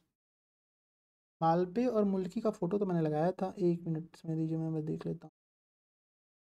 ये रहा आपका मालपे और मुल्की। ठीक है, देखो ये मालपे है, ये मालपे है, ये मुल्की, दिख रहा है आप लोगों को? मालपे और मुल्की। ठीक है, अब मालपे और मुल्की है क्या, मैं समझा देता हूँ। देखो तो ये आपका वही है, anti submarine warfare shallow watercraft. याद आ रहा है पहला टॉपिक ASWSWC?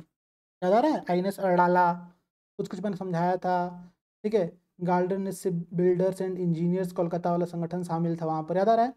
अब देखो ये भी वही है, anti submarine warfare shallow watercraft. लेकिन ये जो श्रेणी है ये माही श्रेणी के अंतर्गत आता है। ठीक है, ये माही श्रेणी के अंतर्गत आता है। माही श्रेणी में क्या क्या शामिल है, ध्यान समझिएगा आप लोग। तो माहे, मालवन, ठीक है, मांगरोल, माहे माल, यहाँ पे लिखा भी होगा माहे क्लास है। ठीक है, नहीं लिखा हुआ यहाँ पर। ठीक है, बट नोट कर लो, मैं बता दे रहा हूँ आप लोगों को कि माहे, मालवन, मांगरोल, ठीक है, मालपे, मुल्की। ठीक है, तो ये इसका चौथा और पांचवा है। पहला दूसरा तीसरा कौन था? तो माहे, मालवन, मांगरोल, चौथा मालपे, पांचवा मुल्की। ठीक है, अभी इनका जलावतरण किया गया। ठीक है, जलावतरण वाला फिर समझ गए क्या होता है। ठीक है, इसका निर्माण किसने किया? तो कोचीन शिपयार्ड लिमिटेड के द्वारा इसका निर्माण किया गया है। बहुत इंपॉर्टेंट टॉपिक है, ध्यान से समझना। इसके अंतर्गत कुल 8 पोतों का निर्माण किया जाएगा, अभी ये चौथे और पांचवें पोत है। ठीक है, स्वदेशी रूप से विकसित किया जा रहा है, ठीक है। स्वदेशी रूप से विकसित ऑब्वियसली कोचिन शिपयार्ड लिमिटेड बना रही है इसको, तो ध्यान रखिएगा आप लोग, ठीक है। ये करेगा क्या, तो वही जो ASW SWC वहाँ पर कर रहा था, लो इंटेंसिटी मैरीटाइम ऑपरेशंस करेगा, माइन बिछाने का काम करेगा, माइन लेइंग ऑपरेशन का काम करेगा, ठीक है। तो ये अच्छा, ये जिसका नाम रखा गया ना सारा, माहे, मालपे, मुल्पी, मांगरोल, ये बंदरगाह जो प्रमुख बंदरगाह हैं भारत के, उनके नाम पर, मतलब कुछ ऐसे रणनीतिक इंपॉर्टेंस के बंदरगाह हैं, उनके नाम पर इसका नाम यहाँ पर रखा गया है, ठीक है। यहाँ पर देखो लिखा है माहे, मालवन, मांगरोल और मालपे और मुल्की, जो चौथा और पांचवा आप लोगों का यहाँ पर है, ठीक है। समझ गए, समझ गए। कोचिन शिपयार्ड लिमिटेड इस पे काम कर रही है, वहाँ पे गार्डन ASW SWC जो था आप लोगों का, वहाँ पर पहला वाला जो टॉपिक था उसमें आपका कोलकाता वाली संस्थान थी, garden ship builders and engineer. अब देखो अग्नि 4 की बात कर रहे हैं। देखो अग्नि 4 से पहले मैं आपको ये बात समझाता हूँ। भारत में integrated guided missile development programme के अंतर्गत 5 मिसाइलों का निर्माण किया गया, ठीक है। उनका नाम है आपका पटना, ठीक है, पटना, पटना याद कर लो, क्या है पटना, पृथ्वी, ठीक है। दूसरा आपका अग्नि, त्रिशूल, नाग और आकाश, ठीक है। क्या है भाई इसका मतलब क्या है, क्यों मैं पटना याद करा रहा हूँ आप लोगों को। देखो पृथ्वी और अग्नि जो है ये आप लोगों का है सरफेस टू सरफेस मिसाइल। क्या है ये आप लोगों का, सरफेस टू सरफेस मिसाइल। जो आप लोगों का यहाँ पर आपका ये त्रिशूल है, त्रिशूल, और आपका ये आकाश, ये सरफेस टू एयर मिसाइल है। और जो आपका नाग है वो एंटी गाइडेड मिसाइल है, सॉरी एंटी टैंक मिसाइल है, ठीक है, एंटी टैंक मिसाइल है, क्या समझना। देखो integrated guided missile development programme, इसके अंतर्गत हमने 5 प्रमुख मिसाइलों की श्रृंखला स्टार्ट की। क्या नाम था उसका, पृथ्वी, अग्नि, त्रिशूल, नाग और आकाश। स्टार्टिंग के जो 2 हैं वो सरफेस टू सरफेस है, नाग जो है वो हमारा एंटी टैंक गाइडेड मिसाइल है, ठीक है। और इन दोनों, नाग को छोड़ने के बाद जो लास्ट के 2 बच रहे हैं, त्रिशूल और आकाश, ये दोनों सरफेस टू एयर मिसाइल है, ठीक है। तो कंफ्यूजन नहीं होगी। अग्नि क्या है, सरफेस टू सरफेस मिसाइल है, ध्यान रखना, सरफेस टू सरफेस मिसाइल है, ठीक है। तो अब देखो भाई, अब इसी के बहुत सारे एडवांस्ड वर्जन का हम लोग लगातार एक्सपेरिमेंट करते रहते, परीक्षण करते रहते, ठीक है। तो अग्नि 4 का सफल परीक्षण किया गया। अग्नि 4 क्या है, सरफेस टू सरफेस मिसाइल है, किसके अंतर्गत, integrated guided missile development programme के अंतर्गत इसका निर्माण किया गया, ठीक है। अब देखो उड़ीसा के चांदीपुर इसका प्रक्षेपण किया गया, ठीक है, किसके तत्वाधान में, तो स्ट्रेटेजिक फोर्स कमांड के तत्वाधान में इसका परीक्षण किया गया है। ये जो है ये आपका देखो एक बैलिस्टिक मिसाइल है। मैंने बैलिस्टिक मिसाइल क्या कहा था, वो वाली बैलिस्टिक मिसाइल, ठीक है, याद आ रहा है बैलिस्टिक मिसाइल, समझ गए आप लोग। बैलिस्टिक मिसाइल के रेंज थे, ठीक है, इंटरमीडिएट रेंज की बैलिस्टिक मिसाइल है ये, क्या है, इंटरमीडिएट रेंज की, ठीक है, बैलिस्टिक मिसाइल है। लॉन्ग रेंज बैलिस्टिक मिसाइल ये आती है, इसकी जो टोटल मारक क्षमता है वो 5500 किलोमीटर से कम है वाले रेंज में है, तो मतलब ये 4000 किलोमीटर इसकी रेंज क्षमता यहाँ पर है। मतलब मेरी बात आप लोग, 4000 किलोमीटर डिस्टेंस तक ये मार सकती है। इसका नाम है अग्नि 4, क्या है, अग्नि 4, ठीक है। सरफेस टू सरफेस मिसाइल है, ध्यान रखिएगा, बहुत इंपॉर्टेंट है। इसमें 2 इंपॉर्टेंट टेक्नोलॉजी को ऐड किया गया है, एक का नाम है रिंग, एक का नाम है मिंग। मत याद करो क्या है, याद करो रिंग और मिंग को हमने अग्नि में जोड़ा है, ठीक है। अग्नि के चारों तरफ फेरा लेते हुए हम रिंग सेरेमनी कर रहे हैं, तो रिंग और मिंग यहाँ पर चीजें आ रही हैं। ये लक्ष्य को, टारगेट को प्रिसीजन के साथ मारने में, भेदने में बहुत हेल्प करने वाली है, ठीक है। बात समझ गए आप लोग, इतनी ही बातें अग्नि 4 के संदर्भ में याद रखनी है, ठीक है। अग्नि 4 क्या है, तो ठीक है, इंटरमीडिएट रेंज बैलिस्टिक मिसाइल है, 4000 किलोमीटर का इसका रेंज है, सरफेस टू सरफेस है। बस इतनी बातें आप लोग यहाँ पर ध्यान में रखना। अच्छा अगला देखो समुद्र, अच्छा अग्नि 4 का फोटो मैं आपको दिखा दे रहा हूँ, ये देखो ये आपका अग्नि 4 है, खतरनाक सा, मतलब देख रहे हो, देख के लगता है यार कि है कुछ, मतलब कि अग्नि 4 मिसाइल, ठीक है। समुद्र प्रताप क्या है, तो समुद्र प्रताप जो आप लोगों का है, ठीक है, जो समुद्र प्रताप आप लोगों का है वो आप लोगों का एक पॉल्यूशन, मतलब पॉल्यूशन कंट्रोल क्राफ्ट है ये, ठीक है, पॉल्यूशन कंट्रोल वेजल है। इसका नाम है समुद्र प्रताप, मतलब समुद्र में प्रताप बिखेरा, कैसे, तो पॉल्यूशन को कंट्रोल करके, ठीक है। गोवा में पहले स्वदेश निर्मित, ध्यान समझना, स्वदेश निर्मित है, ठीक है, इंडिजीनियस है, ठीक है, पॉल्यूशन कंट्रोल वेजल जिसका नाम है समुद्र प्रताप, उसको जलावतरण संपन्न किया गया। इसका निर्माण किसने किया है, तो गोवा शिपयार्ड लिमिटेड के द्वारा भारतीय तटरक्षक बल हेतु इंडियन कोस्टल गार्ड हेतु इसका निर्माण किया गया। इसका उद्देश्य है कि जो कोस्टल एरियाज पे ऑयल स्पिलिंग, ऑयल का रिसाव हो जाता है, उसकी घटनाओं का पता लगाएगा और उनको रोकने में हेल्प करेगा। ये काम है समुद्र प्रताप का, ठीक है। तो बहुत यूनिक काम है, समझ रहे हैं आप लोग, समुद्र प्रताप का फंक्शन क्या हो गया, समुद्र प्रताप क्या कर रहा है, ठीक है। ये चीजें आप लोग ध्यान रखना है यहाँ पर। अच्छा अगला देखो, अगला है सेम्बेक्स 2 एक्सप्लोसिव विस्फोटक की बात कर रहा है। सेम्बेक्स 2 किसने निर्माण किया? तो भाई सोलर ग्रुप की एक सहायक कंपनी थी इकोनॉमिक एक्सप्लोसिव लिमिटेड। हमने इससे पहले भी इसका डिस्कस किया था, मैंने आपको कहा भी था उस टाइम पे कि आगे हम लोग डिस्कस करेंगे। तो इकोनॉमिक एक्सप्लोसिव लिमिटेड के द्वारा सेम्बेक्स 2 एक्सप्लोसिव का निर्माण किया गया, विकास किया गया है।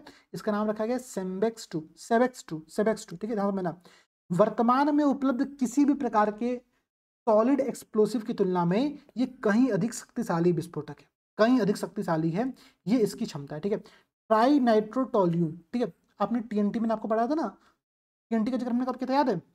हम लोग कल की क्लास में एक रॉकेट के बारे में पढ़ रहे थे जो था ग्रीन रॉकेट। ये ग्रीन रॉकेट मतलब इन्वायरमेंट फ्रेंडली रॉकेट था।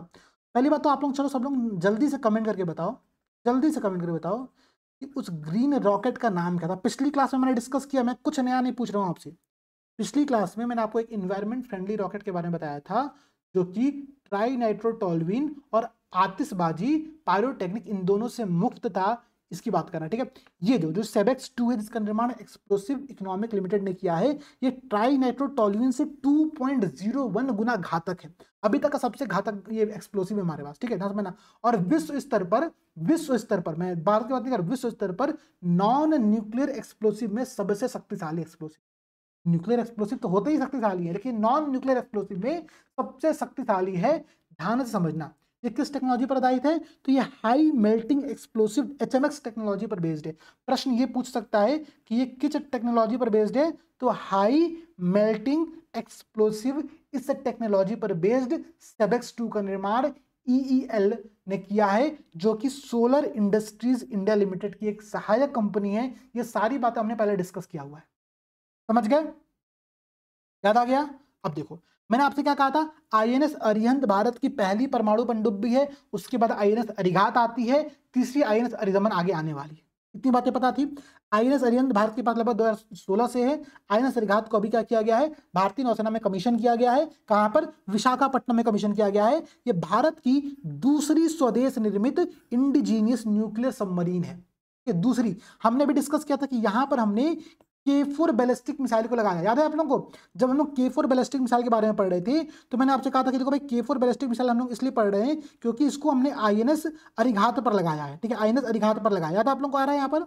और मैंने यहीं पर कहा था कि अगर आप ध्यान दोगे तो INS अरिहंत पर हमने K15 लगाया है जिसकी रेंज 750 किलोमीटर है, जबकि K4 की रेंज 3500 किलोमीटर की रेंज में, ठीक है, 3500 किलोमीटर की रेंज में, ठीक है। तो INS अरिघात है बहुत खतरनाक, ठीक है, उसमें हम लोग एडवांस्ड पूरे मिसाइल सिस्टम यहाँ पर लगा रहे हैं, भी ध्यान रखिएगा आप लोग। अब देखो आपका INS अरिहंत हो गया, आपका INS अरिघात हो गया, INS अरिदमन तीसरा है जो कि अभी आगे आएगा, मुझे बताने की आवश्यकता नहीं है, तो हम उसको देख लेंगे। अच्छा, INS अरिघात पर K15 मिसाइलें भी लगी हुई है, ठीक है, K15 भी लगा हुआ है और आपका ये भी लग गया, ठीक है। अब देखो INS अरिघात थल, आकाश के बाद जल के भीतर परमाणु वार करने वाली भारत की न्यूक्लियर ट्रायल क्षमता की ओर मजबूती प्रदान करता है। मतलब हम जल, आकाश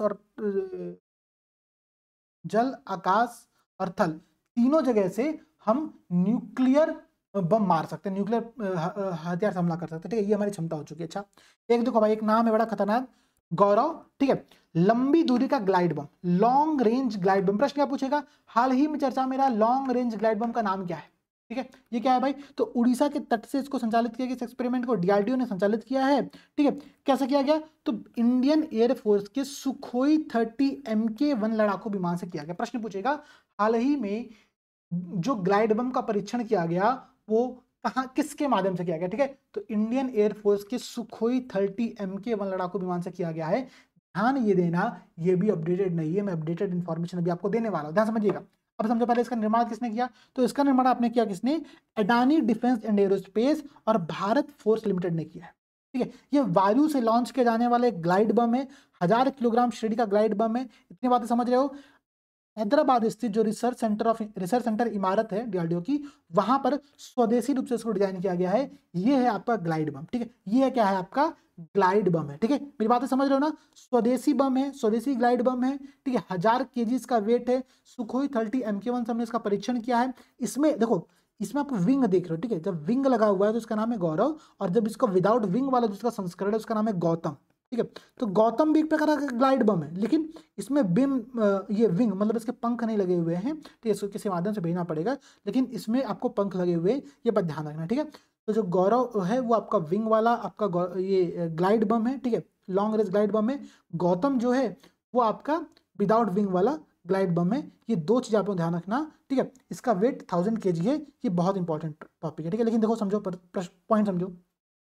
अभी रिसेंट में 11 अप्रैल 2025 में क्या हुआ, डीआरडीओ ने, ठीक है, रिलीज ट्रायल किया किसका, long range glide bomb Gaurav from Sukhoi 30 MK1 aircraft. अभी जो हम लोग इन्फॉर्मेशन देख रहे थे वो पुरानी इन्फॉर्मेशन थी, ठीक है, वो अगस्त 2024 की घटना थी, ठीक है। लेकिन अभी फिर से ये परीक्षण किया गया, ठीक है।